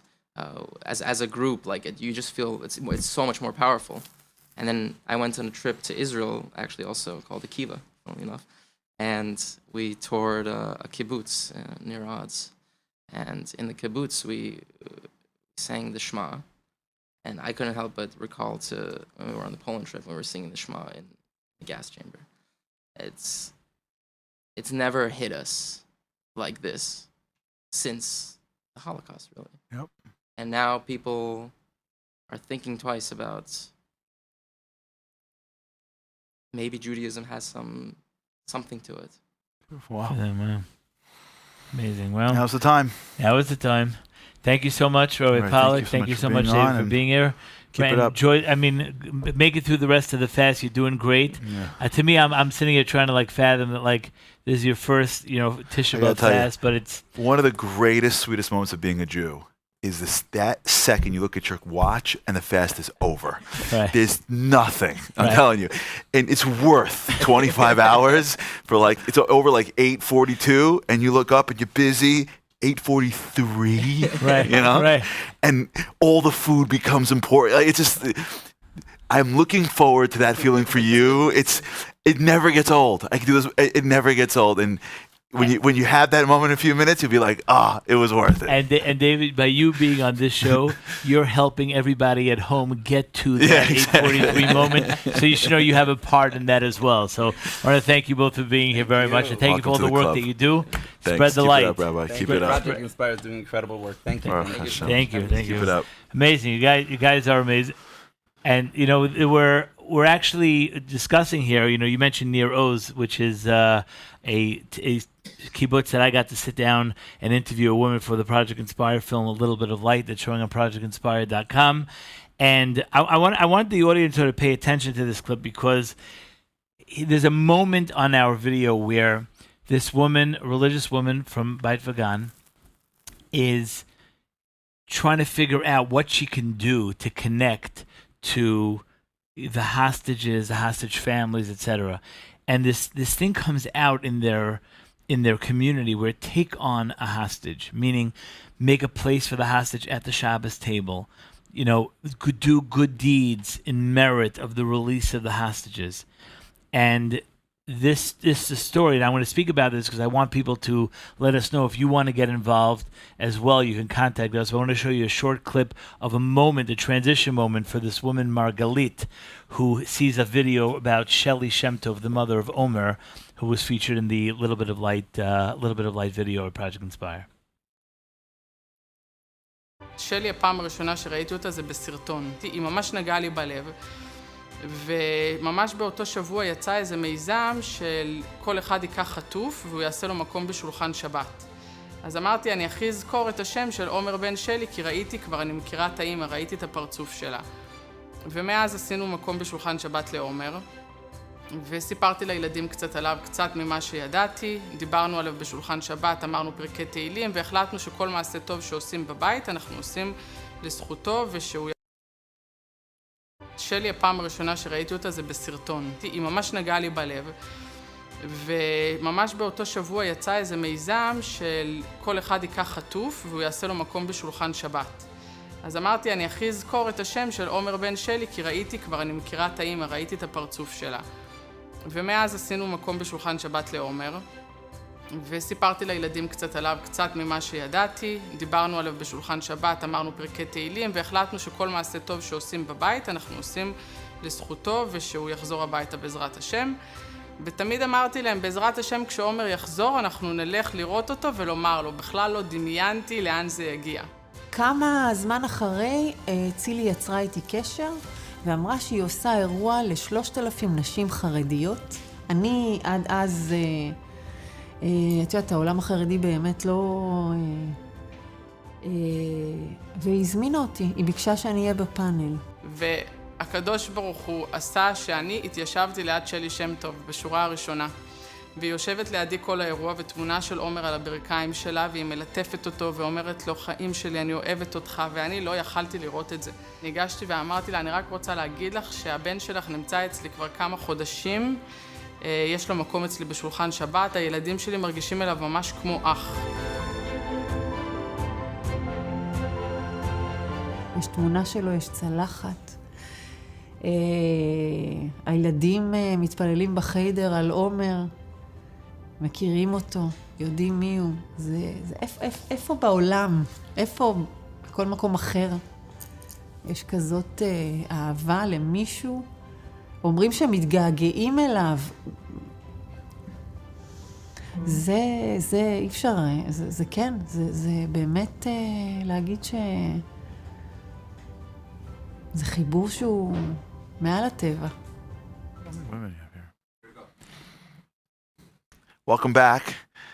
Yeah, I want to just double down on that, because we all watched this little clip of this Margalit taking on a hostage for her family, and she put as you saw, she put the picture of Omer at the Shabbos table.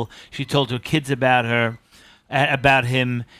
They did different mitzvahs and stuff as a schus for the hostages, and I know that we're very far from the plight of the hostages sometimes, whether we live very far or we're just disconnected. It's not in our community, it's not in our life.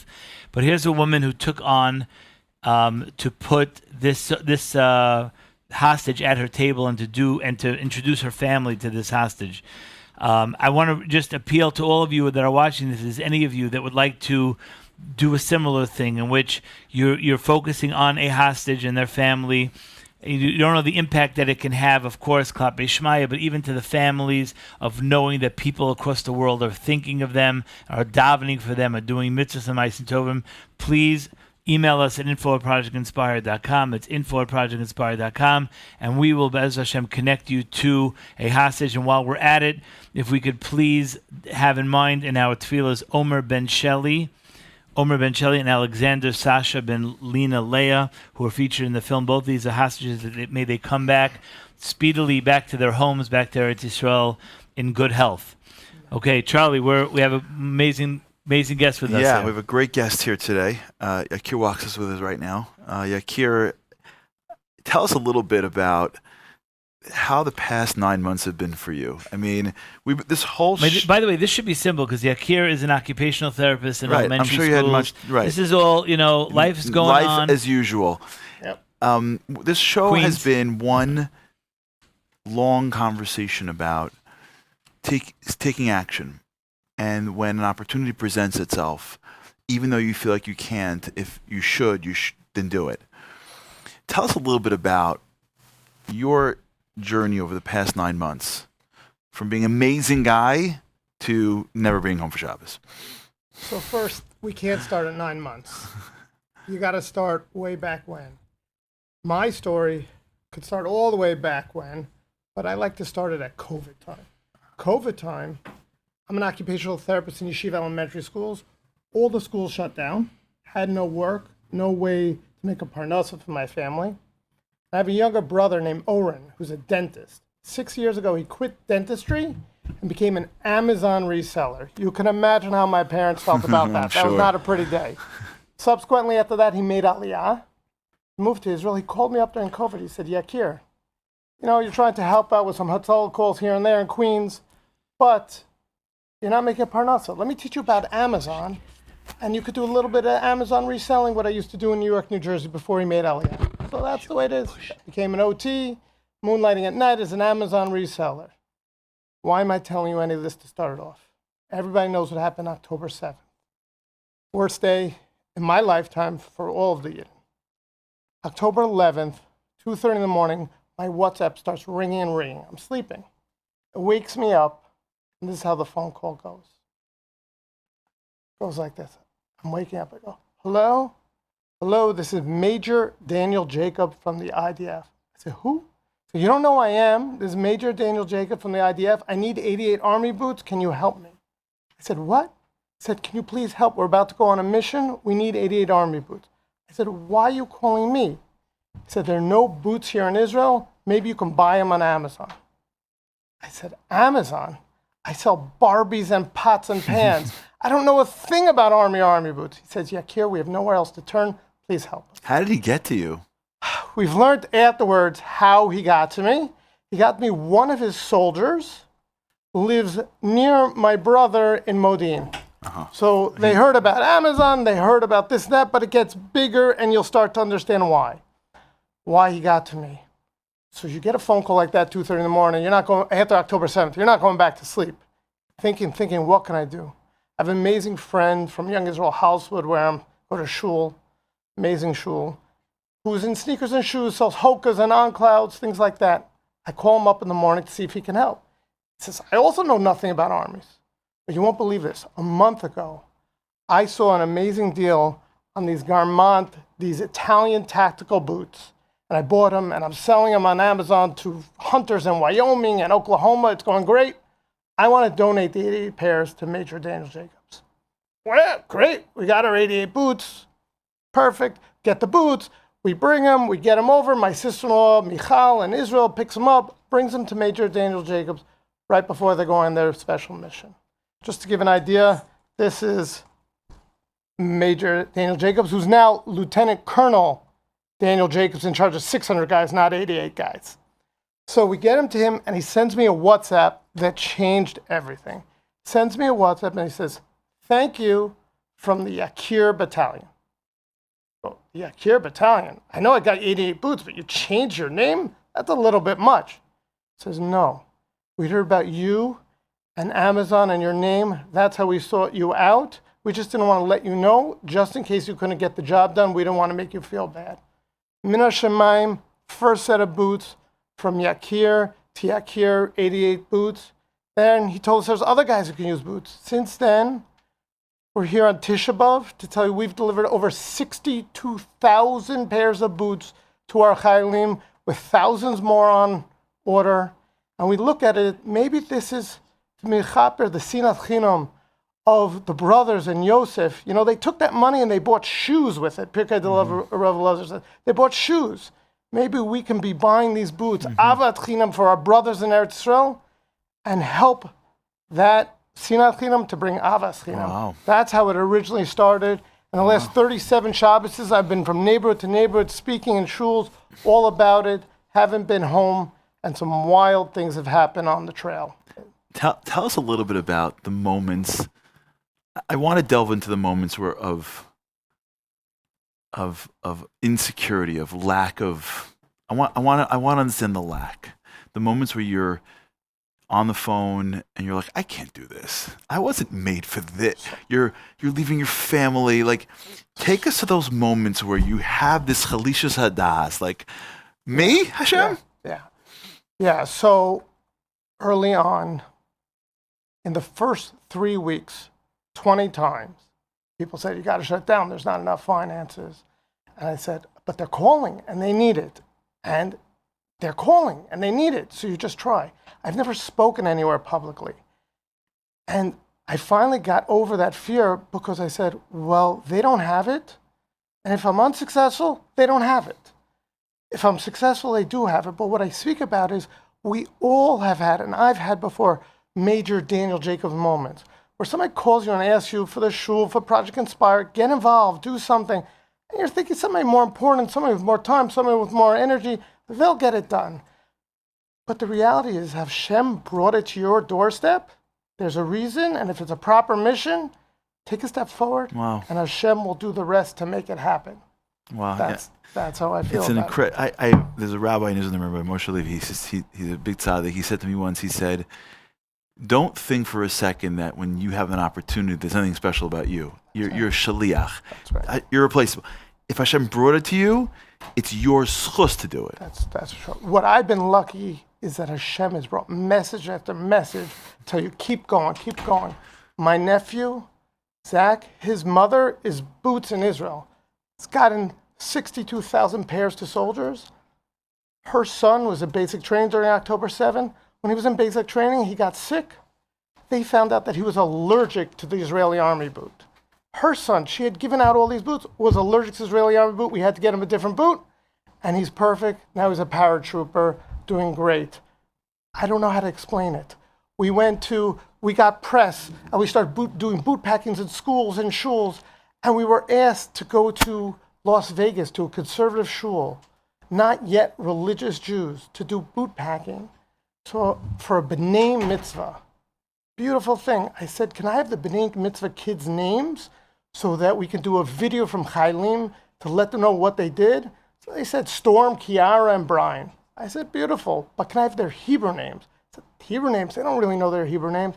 I said, even more so, 10 years from now, let them know how they helped Am Yisrael doing a boot packing for our Chaylim. I said, I'll ask the parents, the person said. She asked the parents, came back to us, and said, you won't believe this, Yakir. The conservative Jews in Las Vegas, Hebrew names, Yair, Yakira, and Yakir. The B'nai Mitzvah kids doing the boots packing in Las Vegas. Come on. Hashem is just sending message after message.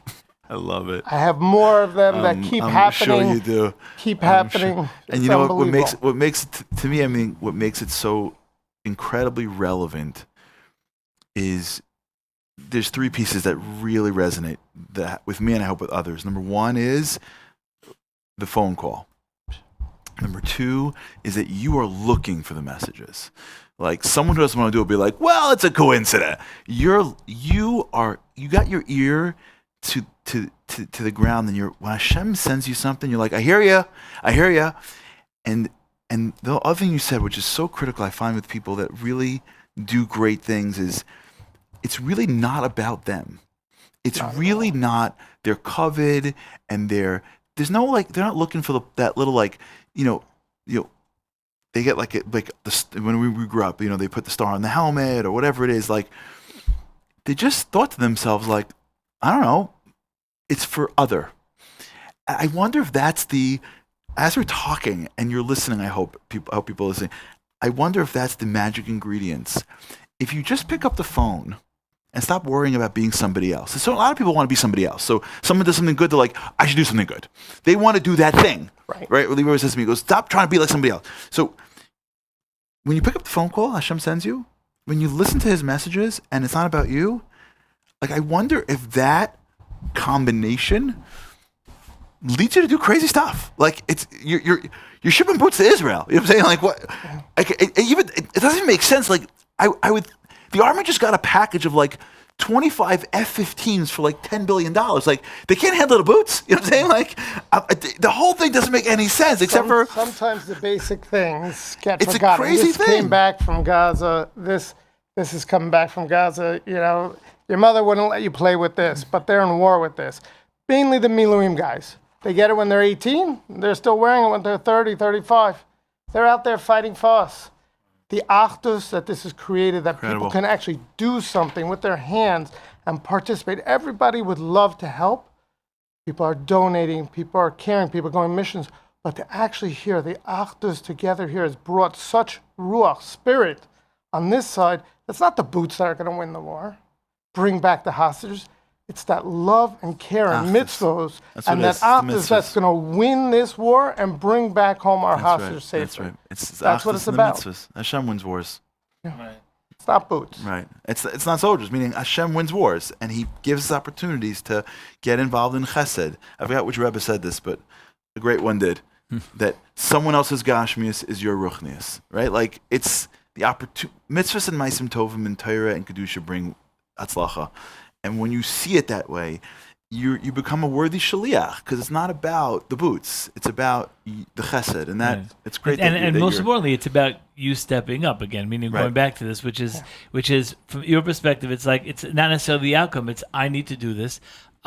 It's great. This was asked of me, and I stepped into this role, and whatever happens afterwards, really. Huge bracha that I got the opportunity. Beautiful. Huge bracha that I got the opportunity. Amazing. Well, Yair, it's a pleasure having you here. And again, it's Tisha B'Av, and we're all focusing on what we can do. Part of the three. What's that?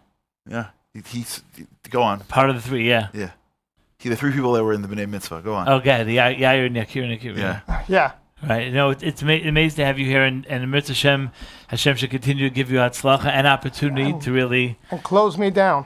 And this war shut me down. Yeah, but then you'll find something else, because now is the time for us all to step up, and Hashem, has His plan, but He'll point to you for something else. It'll happen. You can be sure. Oh. Okay, thanks. Ladies and gentlemen, we're going to go to a short commercial. And with us here live, we will have Rabbi David Goldwasser joining us here momentarily.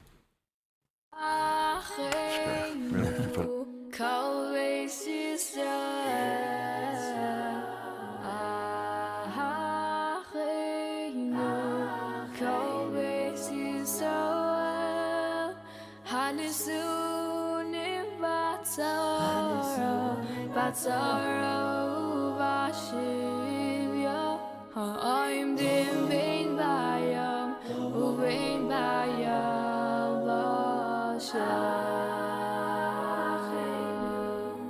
ha'ma'akayim yirachem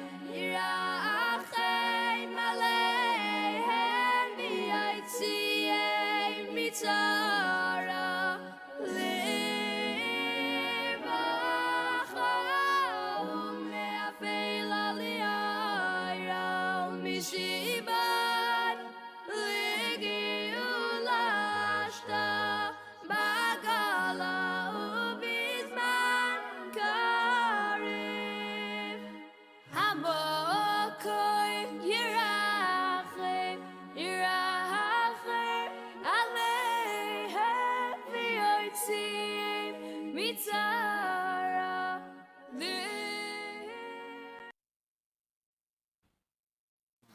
And welcome back.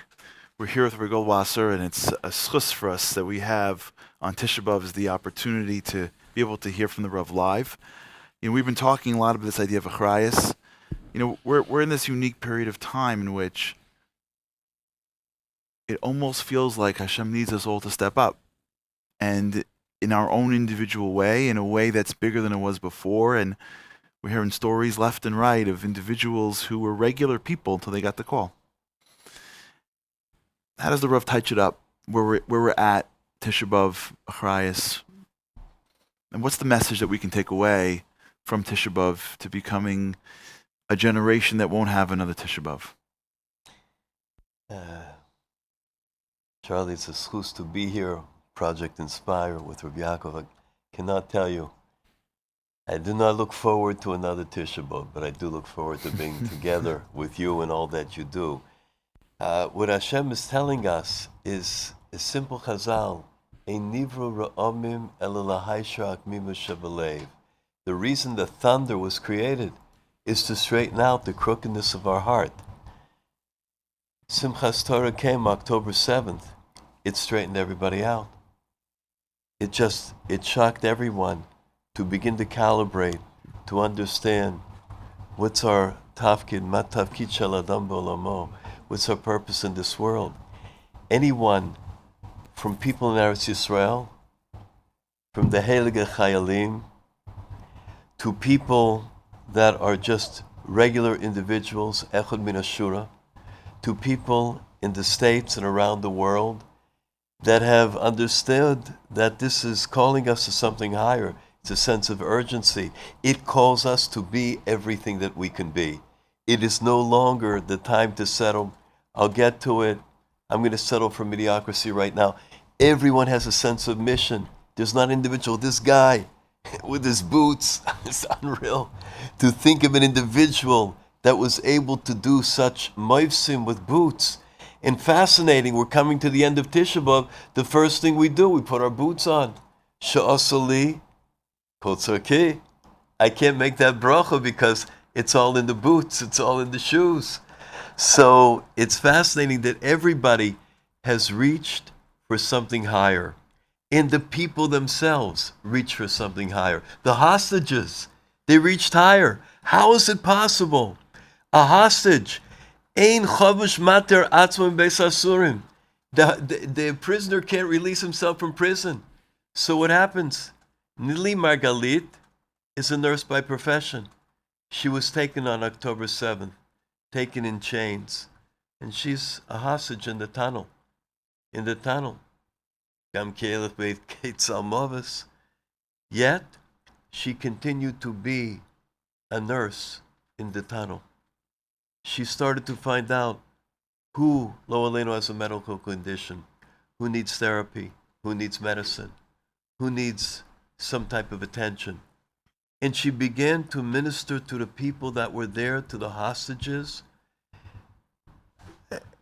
You can't even imagine it. To be able to give them help in that situation, and told her captors, Yimach shemam v'zichrom le'ol me'ad mitachas shmei hashamayim, rishoim arurim. She advocated on behalf of the hostages to get things, to get simple things, to try to put together in a makeshift way whatever natural or whatever she could get her hands on. She wrote down everybody's name, and she went and she ministered to everyone.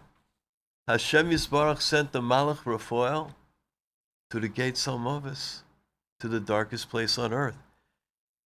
How does a woman like that have the Gevura? Where'd she get it from?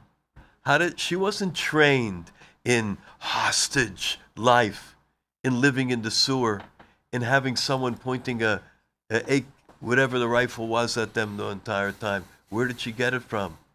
Hashem Yisbarach gives the koach to a person that is in a difficult part, in a place. They get koichos ne'lomim, the koichos that are hidden inside of every Jew. When a person wants to step up to the plate, when they're in a dangerous situation, they face challenge, koichos ne'lomim, hidden powers that they never ever knew that they have, will come to the surface. We find that by the hostages. The gvura,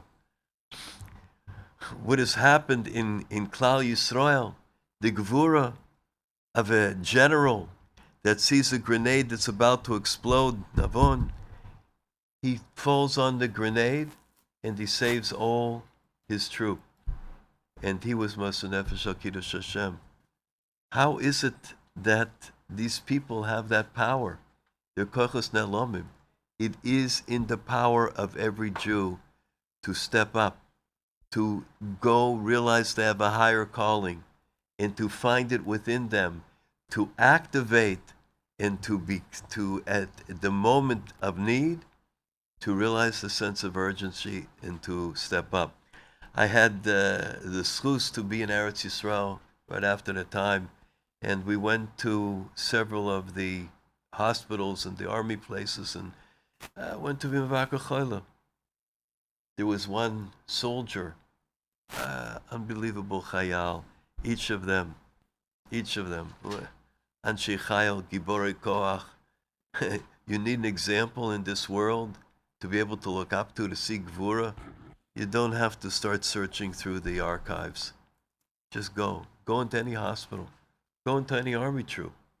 Go into any yeshiva. Go see the Bachrim. Go see the Younger Light learning extra. Rav Shlomo Amar said, forget about the Ben Azmanim. There's no vacation this time. You keep learning.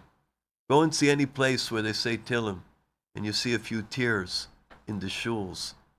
You don't need examples. You have everybody living right now. You don't have to search for it. So we went to Bimavaka Choyle, and they have a beautiful thing in Tel HaShomer that the hospital room goes out to a little patio, so they don't have to be confined into a room, those that can make it out.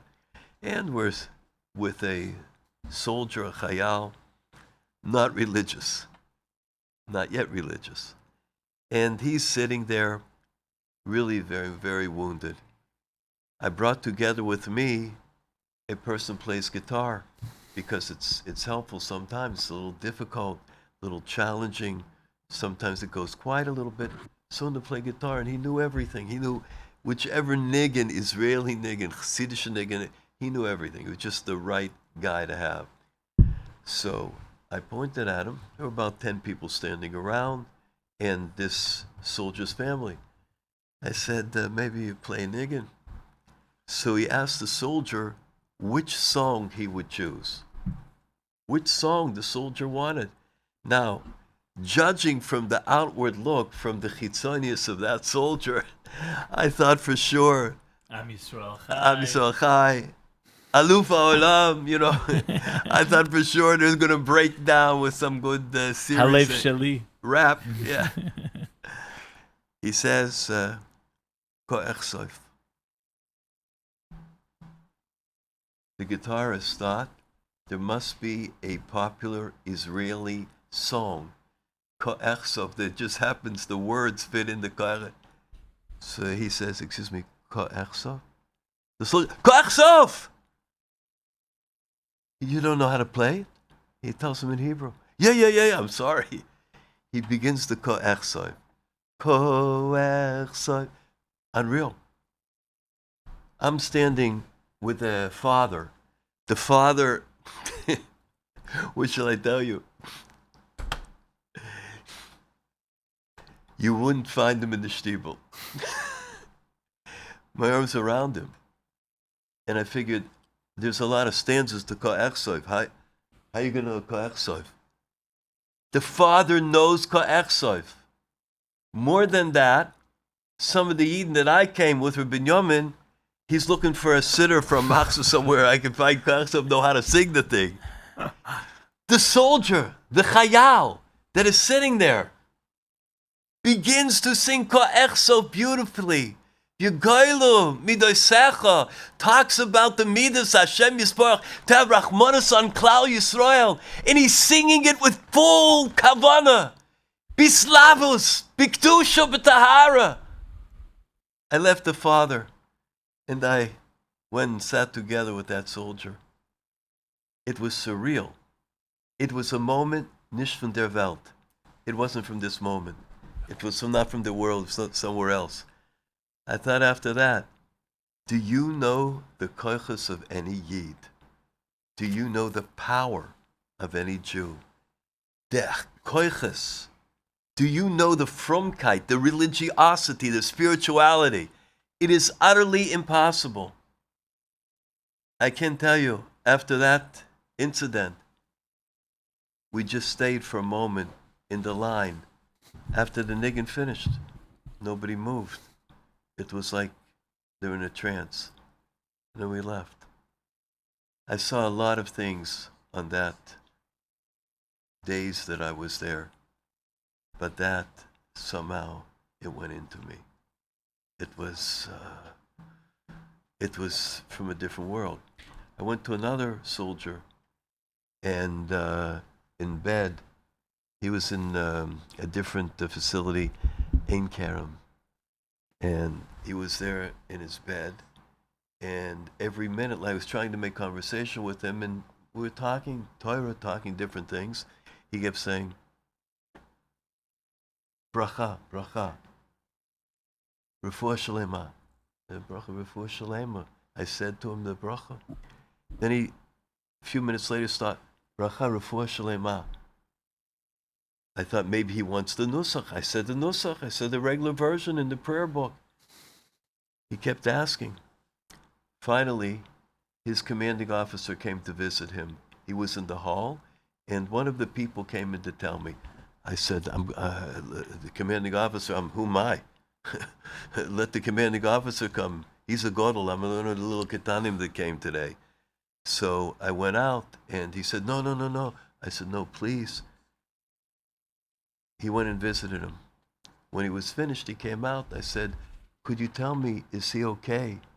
Every few minutes, he's asking me for refuah shalema, for bracha, for the blessing, speedy recovery. He said, he is one of my best soldiers, my best men. He wants a refuah shlema so he can come back to the battlefront. I thought to myself, this guy's sitting in the bed and he's suffering. He's asking refuah shlema. Not he should feel better, have use of his arms, be able to be mobile again, rejoin. Nah, just to be able to go to fight, to be able to defend Am Yisrael, to be able to stand proud with a flag, to be able to stand and say, I will guard Hashem's land. I tell you, after a few incidents like that, I couldn't believe it.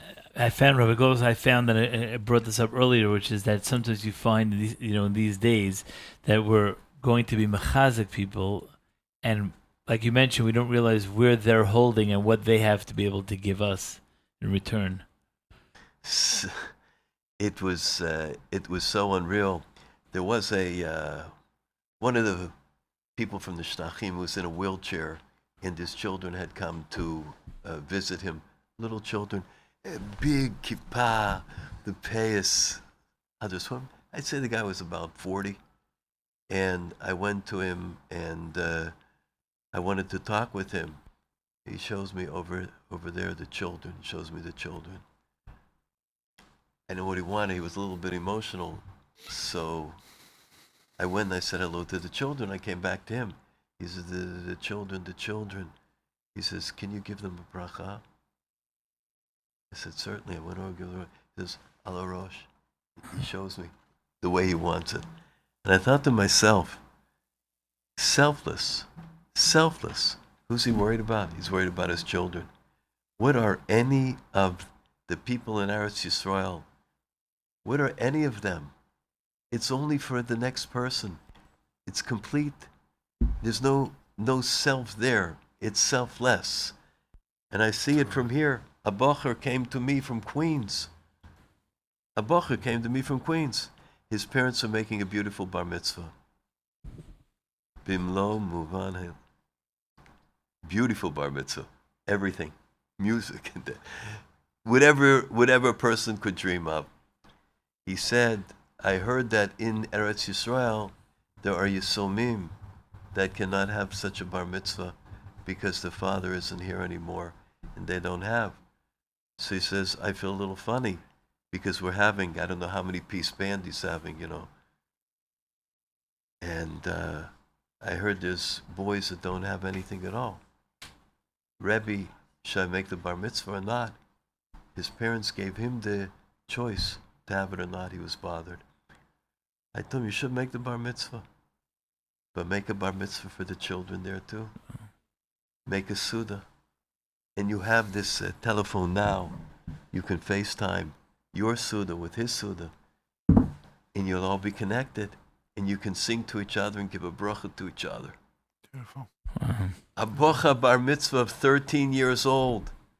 13 years old. He understands very well.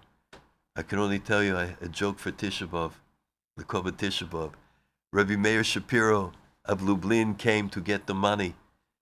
Gedolei Yisrael came to get money for the yeshivas in Eretz Yisrael.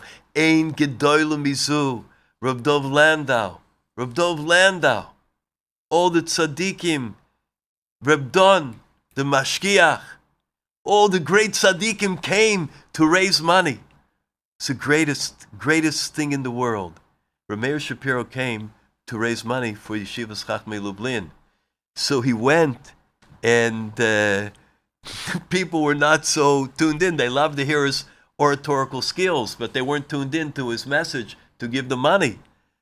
So afterwards, Nebuch, there weren't too many givers. But there was one child.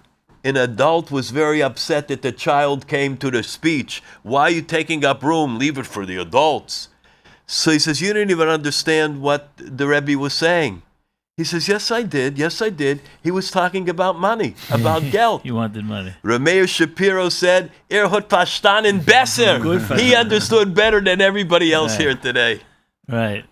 Amazing. Rabbi Goldberg said that's literally what we're talking about today, which is people stepping up into a situation, a 13-year-old boy recognizing that his brother across the world doesn't have the opportunity that he has, and really, I think what you're pointing out, which is that you're trying to be machazik soldiers or people that are injured, and yet how much chizuk they're giving back to us. And I think that from Tisha B'Av, we should really be taking this message, which is that we don't know the power of another yid, the koyach of another yid, which I think you pointed out, as well as thinking about Yenim, even though they're very far away, and that'll really bring us closer together as a nation. Emes, very true. Thank you very much for joining us. You throughout the world pull everybody together. That in itself is a deep measure of comfort. Right. Yeah. Thank you very much. Ladies and gentlemen, we're talking today about regular people who stepped up to do amazing things. For those who were able to join us this year at the Project Inspire Convention, know that one of our finest and most exciting moments ever was this year when a fellow named Avrami Schoenfeld took the stage and told us about an amazing initiative that he took on in a happenstance flight, sitting next to a fellow alone on a plane. He started a tefillin selfie group, which he told us started to get 3,000 people. But we surprised him as well. And ladies and gentlemen, a clip of the Project Inspire Convention of Avrami Schoenfeld. As our group continued to get larger and larger, I went with Moshe to visit Rav Elia Brudny Shlita to get some Torah guidance about how to proceed. He told us we should just keep doing it. It's no pressure. It's just a reminder for everyone to do the mitzvah, and it's just a simple way to keep people connected to Yiddishkeit. We do not allow anything on our group other than tefillin selfies. Thousands of Yidden from over 30 countries around the world, proudly each wearing their tefillin. Thousands of Yidden inspired by a simple idea that Hashem, I don't know why, placed in my head on that flight to Miami. It's incredible what we can do if we just connect with another Jew. Alon, my flying partner, was unfortunately unable to make it here tonight. I'm actually here. Hey!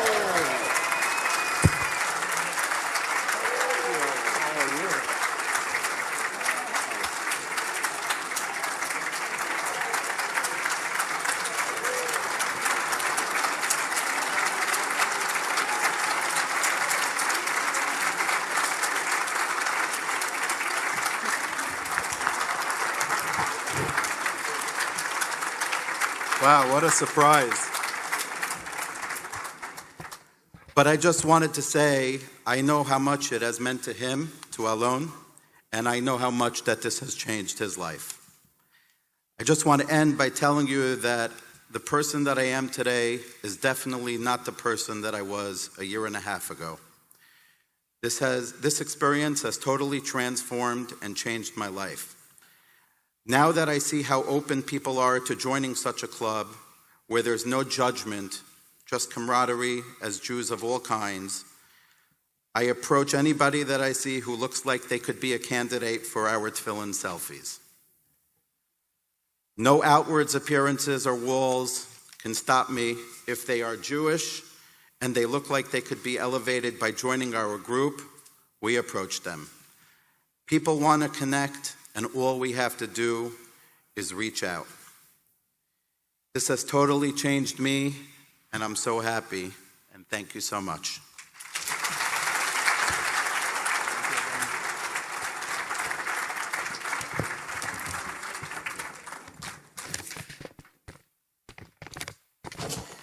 Hi, everybody. My name is Alon Tal. I wanted to thank Avrami, and I wanted to thank Project Inspire for being here today. To say the truth, it was very difficult for me to be here today as I started a new job and I've just moved to a new community in Florida where I could, where I could be around more Jewish people, but I could not miss the opportunity. I wanted to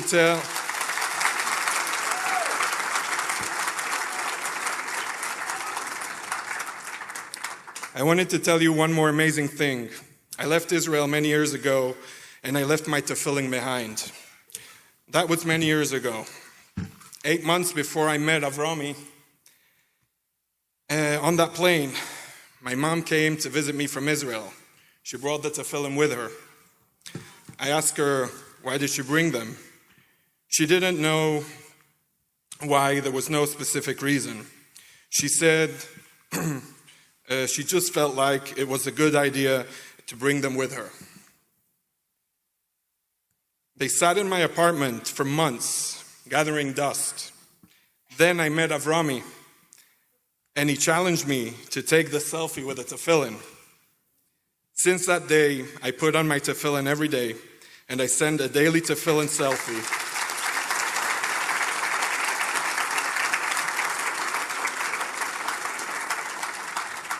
It keeps me and others on the Tefillin WhatsApp group motivated. This whole experience really changed me. I feel like many times people bump into somebody like me and they have a chance to say a kind word, to reach out and to connect. Don't hold back. Grab those opportunities. Thank you.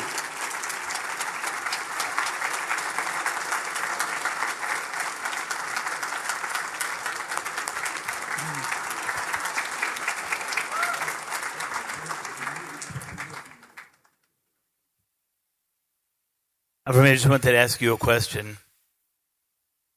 Can you have dreamed sitting next to Alon on the plane? By the way, it was great having Alon here for Shabbos with us, by the way. I know that you couldn't join, which is why he was able to join. It was tough hiding a guy his size. But could you have imagined the ripple effect that this would have had to thousands of people? Oh. Can we get another mic up here? Can we get a mic?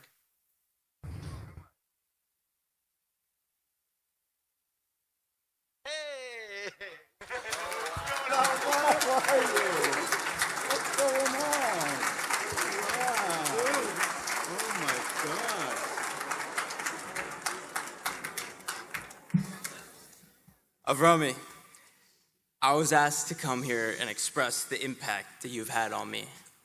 I drove 4 hours from Baltimore just to be here in this moment, to say thank you to you, and to say thank you to Marcus. The blatant selflessness that you portray every single day, the heartfelt and genuine messages that get sent out in the group, they always hit so close to home for me.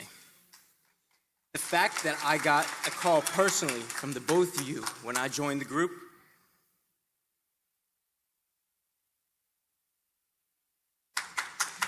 is only one example of how much you truly care about everyone. You realize that the world is not just about one individual. It's about all of us together, and you sacrifice so much to make each and every one of us feel accepted and loved. No words can truly express the gratitude I feel towards you. But for now, I'll say it plain and simple. Thank you.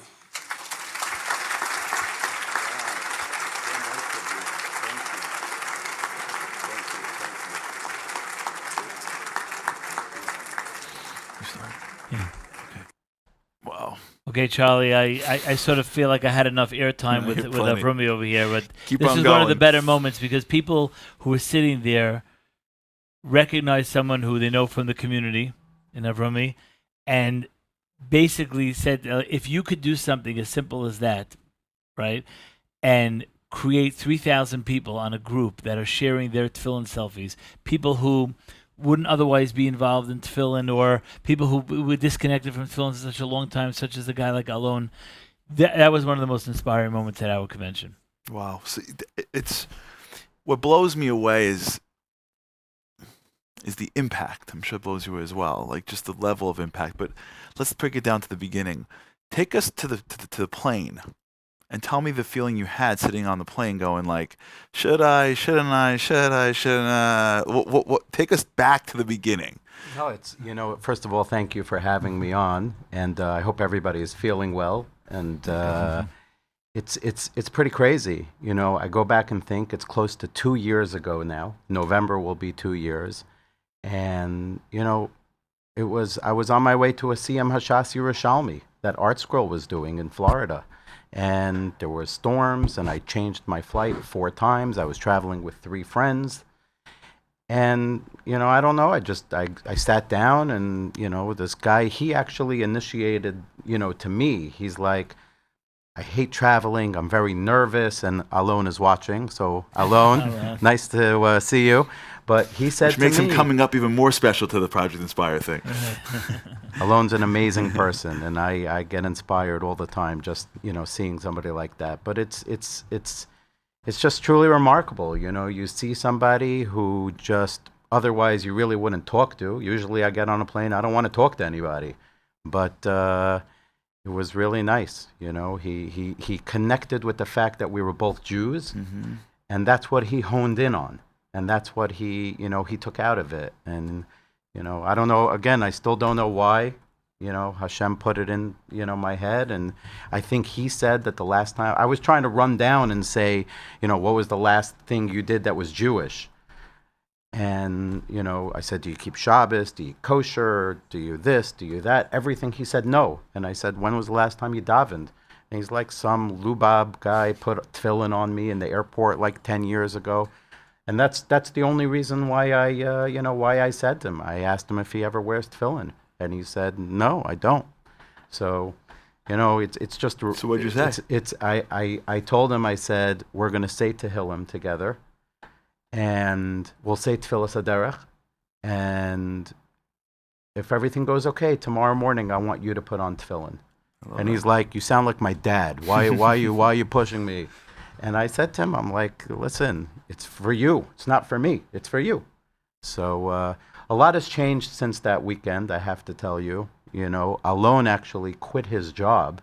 I don't know if you know this, Yossi. That was why it was so hard to get him to come, because he moved to a more religious neighborhood. He moved to Boca. Right. He's living in Boca with his family. And he quit his job. He was working in some construction job, and the boss told him after the weekend, you left on Friday to take off to go travel to New York for something for Shabbat, that you work 5 days a week, you can't take off. And he's like, if you don't appreciate the fact that I have Jewish values and that I have things Jewish and that I'm proud to be a Jew, I can't work for you. And he quit. And I said, Alon, what's your plan? He goes, I don't have a plan. I just don't want to be working for that guy. That's what he told me. Imagine that. I love that. Like Jews. I love it. Strong Jews. Yeah, people. It's our people. And since that weekend, I have to tell you, first of all, you guys pranked me very good. Because had I known. Yossi's impressive. And every time we do this show, I find that I'm more impressive. I've been doing this for a long time. And he just keeps on shocking me. And I'm like, what? How does that? And the thing is, I knew it was coming. And I still I knew and I'm thinking like they can't get the mic to work. Like, and he told me the story beforehand. Right. I said, like, I just had to tell my mother before, because when the electric stuff goes down, she's always yelling from the ground, "Oh, can't they get their act together?" So I had to let her in on it. And they're like, "No, the mic doesn't work." But since that weekend, I've had so many people reach out to me, people that were there for Shabbos, people that just heard me on the live stream. People, saying to me, hey, I have a brother-in-law who's not religious, but could you text him? Avrami, I'm sitting here right now, and I'm getting messages from people who are saying, please connect me with him. I have a relative, a neighbor, a son who I'd like to be able to connect as we're sitting here right now. There's a number of people on the group that have joined from after that weekend. Tons of people. I mean, I got private messages from people who were just... I saw you. That's beautiful. That's amazing. Could you please? And just for viewers that weren't, let's say, at the convention or came in the middle of this, basically your group is a selfie group. You're encouraging people to take a selfie of them wearing tefillin. That's it. All. That's it. We don't ask for anything else. We run some raffles, and we're just trying to motivate and push people by groups and numbers. I actually don't have one. We have Moshe Butler and myself who run it. We have 7 different chats. Wow. There's actually one chat of just 22 boys that are in public school in Philadelphia, but they wear their tefillin every day, and they post every single day. So we run like a special raffle for them once a month. Just different things in different groups. we've, since It's all on October, WhatsApp. and it's all on WhatsApp. That's it. That's Beautiful. Another thing that we did after October 7th, I heard a lot of people, that's the theme, but, we wanted to do something for ourselves. Like, what could I do living in Brooklyn, New York, to try to do something for what's going on, the situation in Israel? And we started a chat called Let's Keep Shabbos. And every single week, people make Kabbalahs of something that they're going to do special that might be out of their box, or it might just be, something that they regularly do. You got men and women on the group. Women are saying they're going to light candles early. You got people that are saying they're going to try to keep Shabbos Friday night. You got people who are saying they're going to go to shul. And then you got people who are saying they're going to say Tehillim. Like myself, I try to push myself not to talk during davening every Shabbos and just say some extra Tehillim. There's so many things that have happened post, the convention, and thank you for going. just helping spread it.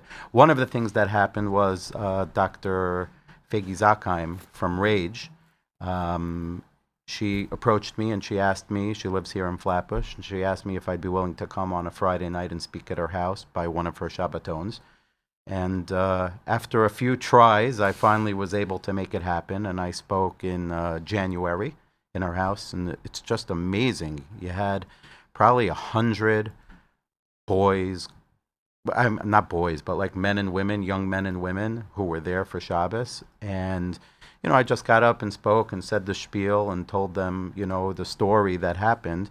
And a few months later, she reached out to me and she said she has somebody who heard me speak and has been toying with it and has been wanting to take it upon himself to start wrapping tefillin and to put on tefillin. And she says, I just don't have tefillin for the guy.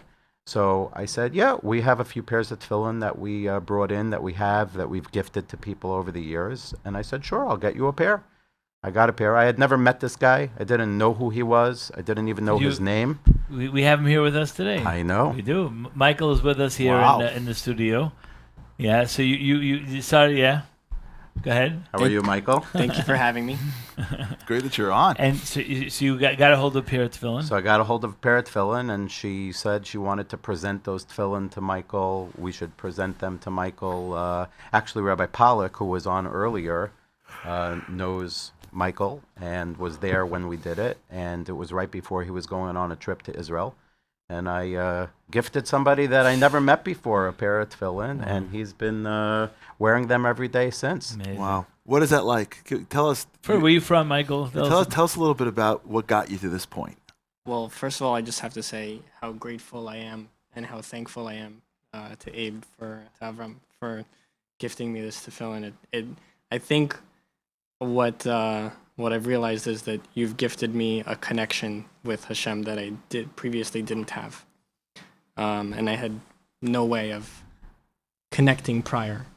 Maybe I did, but this really enhanced it. You want to show the audience what this is? Yes, absolutely. This is my tefillin with the siddur, of Don't course. tell me you weren't thrown off by wearing it today in the afternoon, We posted a video in the chat. We told everybody not to wear in the morning. Right, Do it in the afternoon. Oh, I didn't even know about that, and I happened to do it anyway in the afternoon. Don't worry, we're all learning on the job here. Exactly. But yeah, but Michael, this connection is that this is something that there are many people watching this that are maybe in Abe's position of saying like, what happens if I would gift this to somebody, or if I would give someone the opportunity to do that? Like, you had someone to step up to do that to you. What did that mean for you, and what could that mean for so many others who maybe are hesitant to reach out to other people and say, hey, would you be interested in wearing a pair of tefillin? Well, first of all, something that I learned is that you can't go through life alone. There are other people who want to help, and there are many people who want to help. And from a Jewish perspective, having the tefillin is just one of those ways to connect, and having Abe and others who are so gifting and giving to the world and to their community, that's what keeps us strong. It's amazing listening to you speak. It's so inspiring. I'm so inspired. And what's inspiring is just how much it means to you. And I think it's lost on people that do it all the time, that it means so much to others. What message do you have for people that are, no one can be this guy, right? But there are a lot of guys that are in his position in their lives, on planes, and they're just like, What do you say to that? What do you tell people that are gifted with this growing up, and they look over to the larger world, and they feel like no one cares, no one wants? What should they hear from? What would you say to that? It's funny you talk about the plane situation, by the way, because most of my life I've seen observing Jews at the airport doing something. Didn't really understand what it was. I grew up very, very secular. But I had the first experience shortly after Abe gifted me the tefillin of doing it myself at the airport, and that was I was like, I'm like one of you guys now. You know? I was like finally That's there. amazing. You know. That's great. But the meaning behind it. I mean, something that I'm struggling with is I'm doing tefillin every day, and I wish I knew the meaning more so, and I wish I knew the prayers better and understood the meaning behind them as well. But regardless, I know that I can just simply say the prayers and close my eyes and connect with Hashem and think of my family, think of the people who have given me so much, and so great, and have that experience. And I also want to say the fact that I received the tefillin before Israel was just so key to my experience in Israel. I've just come back. I went in with Rabbi Pollack, who was on earlier, and I put the tefillin on everywhere I went. I put it on at the hotel like 6 times. All separately, of course. But I put the tefillin on at the Nova site because we went there. I put the tefillin on in many different areas, and I feel so much more connected to those specific locations now that I've worn my tefillin there. When you put those tefillin on, I want you to understand something, and I know you know this, but I want to share it with you. Not only are you connecting to all the Jews that are here today, you're connecting to every Jew Moses put on that tefillin. Like Rabbi Akiva, the greatest Jews of all time, are wearing the exact same tefillin as you're wearing. Like, there's no different tefillin. And what's incredible with tefillin is that, and we'll talk about this offline about what some of the lessons and what it means, and the fact that it connects to your heart and your mind and your hands, and you're connected to Hashem. But what's cool about you wearing that tefillin and how you're saying it is, it's getting me inspired that I'm part of this nation too. And I also put on tefillin. Mm-hmm. And so does the rest of us. And when you put it on, you should realize that it's not just the people today you're putting on to. You're connecting back to the beginning. And every Jew, every part of the world, even though they were different, they ate different foods, they wore different clothing, they had the same deal. They pull out black, same look, and they put that on. So you're connecting to you're part of our crew, and it's an honor to have you. Amazing. I'm happy to be a part of it. I want to thank you both for being here. Thank you for everything that you do, and keep spreading the message, spread the light. We're getting close to the cheesecake. The best moment of the year. Yeah, the best part of the year. For Charlie. Not the best part of the year. I shouldn't say that. That's right. I just want to answer before you finish. I just want to answer one thing that you asked me, and I just want to leave everybody with one message, which is, you can go out of your box and you can do something nice for somebody. Do something out of what your normal would be. Buy somebody a cup of coffee, make somebody smile, do a mitzvah, because you never know how that can just, spiral, and it could lead one thing to another. And you may not even know what type of impact you had on that person, But if you just do something nice to somebody, it could lead to so many other mitzvahs and other things. Amazing. Okay, I want to thank you both for Thank being you here. so much. I want to Thank go you to for a having us. special story, a beautiful story of coming out of Denver from a living Kiddush Hashem. Let's go to that now.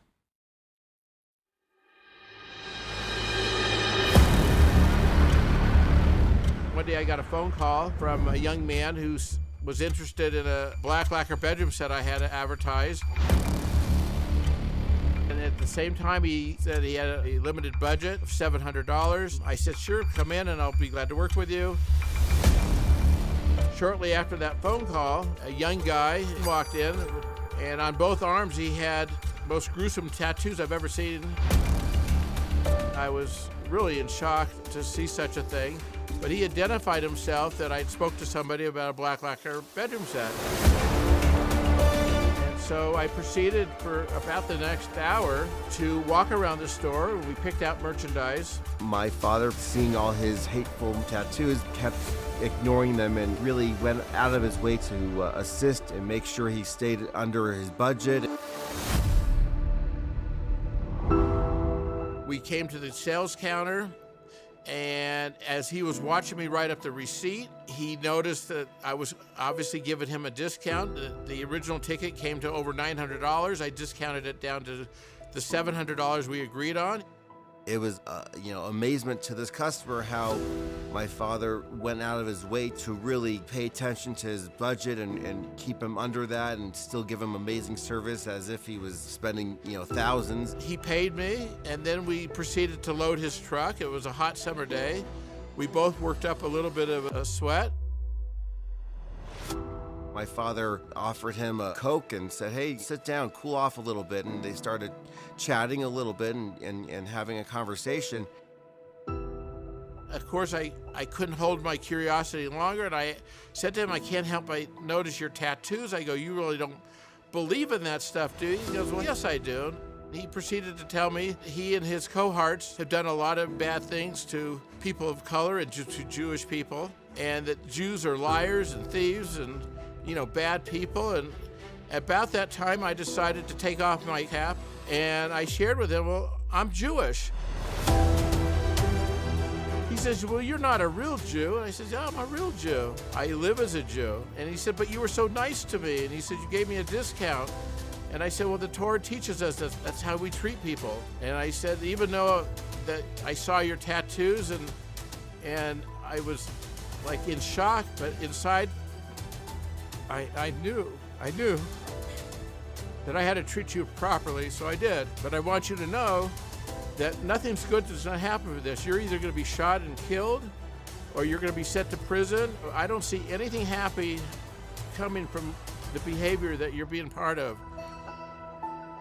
Well, he got up and he left, and I figured I'd never see him again, and I just hoped and prayed that he would have listened to my words and that he would get away from the life he was living.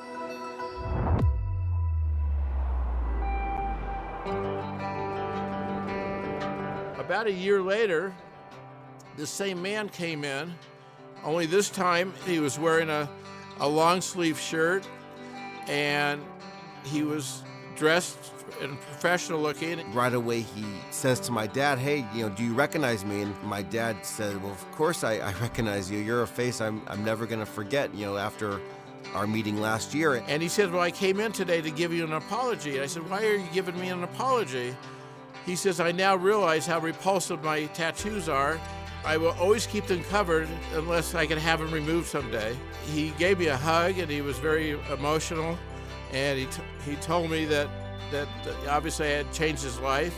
A scenario where this person, through just a good conversation with my dad and showing him true Yid, a true Jew behaves, was able to really change his mind about how he thinks about Jews and how he takes his own life into consideration. As I reflect, I realize that had I not been able to put my personal feelings aside and realize that even though he didn't know I was a Jew, but as a Jew, we're taught we have to behave a certain way, live a certain way.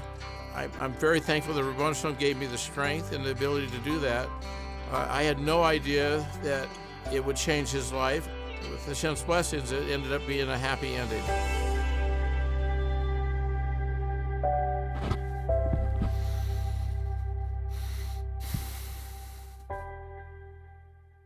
Okay, we're back here. Thank you for living Kiddush Hashem for that amazing story. We're back here, of course. It wouldn't be a Tisha B'Av show here without Rabbi Yoni Zagatinsky, the director of Project Inspire Brooklyn. And next year we do in Yerushalayim. There's no more Project Inspire because everybody's from. That's right. Everybody's reconnected to Hashem in the Beis Hamikdash. And we're still waiting to get on tonight's flight, right? Ready. Get the call? Only Yossi for me to get me on that flight. No, right. There's no Al, no Delta. You need Al connections. You know? But we're here with Rabbi Yoni Zagatinsky. Yoni, how are you? Amazing to have you back over here. We had Harry on before describing the overnight trip that we had, which of course had a beautiful group from Brooklyn. Right. Just describe Project Inspire Brooklyn, what you've been able to accomplish here. Okay, so the journey has been many, many years of cultivating the community and building relationships with the religious, with the not yet religious community, and it really works. And sitting next to me is my good friend Felix Ilyansky, who Charlie, we were all together on a trip to Israel, and then in 2019, and then subsequently we went on many activities. Felix has been to Kentucky, Texas trip, and Kentucky twice actually. And he's bonded with also the religious community. We have a black box breakfast that takes place on a regular basis. We have wine, wisdom, and whiskey at people's homes. We learn Torah, and it's really a synergy between the religious community and the not yet or moving along community. And Felix can attest for that, so you might as well talk to Felix about it. So tell us, Felix, what excites you, what gets you motivated to connect to Hashem and to Judaism. So the first trip that I went to with J Inspire was in November 2019 with you, trip to Israel. Thereafter, I went on a Texas trip, on a Kentucky trip, and then I've recruited more of my friends, and as a result, I went again on a Kentucky trip because if I invited them, right, I had to go as well. But these trips are amazing. I mean, you connect, you build relationships, you meet new people, you have Torah lessons, you study, you learn something new, and it's just it's really great to be amongst, Jews like yourself. Some are more religious, some are less religious, and actually to be, a model for some of my friends who are even though I'm not, particularly very religious, but I know they're a little bit less than I am, so I have to serve as a model for them and to bring them on a trip and to walk them through the lessons and inviting. He's the rabbi. He's the rabbi for them. Yeah, so I mean, it's been amazing, and it all started with a trip with you, Charlie. Listen, it's your ability to take on and to learn and grow is what it's about. We were talking earlier about the idea of when you get inspired, you got to do something, take an action, and that is what you've been doing, which is what's really led to this journey. Right. Charlie, to this point, Rav Noach used to always, this was one of his, the whole direction he took with Eish Torah was getting people involved so that you can go get other people involved. Right. It means to become a leader, to step up. Ilya just says it sort of, Felix says it sort of like by the by, right. But like, Yoni's ability to get people involved who have then gotten other people involved is exactly what we're speaking about. Meaning it would be enough to say like, oh, it was very nice, it was a good trip, but like, now I got to pass this on, and that's the message. I want to tell you something. Every event that we have that Felix comes to, and I'm talking about other people also, but Felix is here, so I'll compliment him personally. He always says, I'm bringing more unaffiliated Jews to experience what Project Inspire has to offer. Wow. And that's amazing. Felix comes from Siberia. There were no Jews in Siberia, right? We've spoken about this. Not on purpose. I was one of the few. so he's making up for all the lost souls that are coming back now. To add to that, I'll tell you, maybe it's my analytical mind. I've actually started keeping a spreadsheet of the people that I asked to come in, and those that came, and those that said maybe, and those that said no. And obviously, I'm pursuing more with the next, events, the Whiskey, Wisdom, Black Box Breakfast, those people who said no, and then I move on to the maybes and those that are yeses. Beautiful. Because I started to lose track because, I would send out chats, I would call some, I would have 15 plus people, and then I'd forget, did I invite him? Was he supposed to come over? Does he know the address? It's great. So, it's great. You got to keep it up. Amazing. Okay, guys, I want to say that there's no better way to sort of come to an end of the show because we should have sort of started up with the concept of from people, regular people stepping up into big leadership roles. Here we're sitting with people who, like, by the by, are telling you about all the things they're doing, which really is spectacular. And I just want to say to both of you, thank you, and what you've done is amazing. I should go to you. Keep it up. Yeah, your inspirations. This is what gets us. This is what's going to get us closer to Yerushalayim for next year's show. Together. So thank you very much. Thank you very much for having us. Thank you for having us. Okay. Okay. So as we end Tisha B'Av, really, this is the final moments.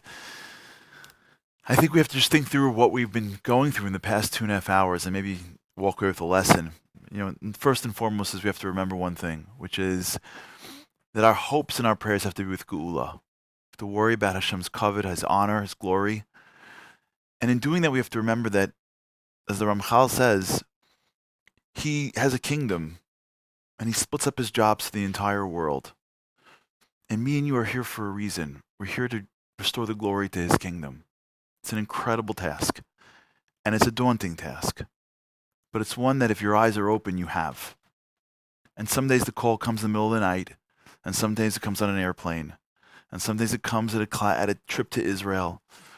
But you're seeing, I hope, from tonight that the impact you can have on somebody else is so big. You have no idea what you can turn to a manicurist and save her daughter's life a few years later. But the key is to take action. Don't allow inspiration to fade away. Do something. A Rabbi Nizar Levi, he says to me all the time, he says, do something. So before you end tonight, take upon yourself to do something. Small actions. Remember the beginning, Rabbi Yossi Friedman was saying, him and his wife, they wanted to pay the Shiva call. They did something. And look what it snowballed. If me and you decide this Tisha B'Av that we're going to take action and do something for somebody else, collect all those actions and see the impact, maybe we'll be here on this show, streaming at you live in Shem next year from the Beis HaMikdash. May it come soon in our days. May it be Amen. Amen.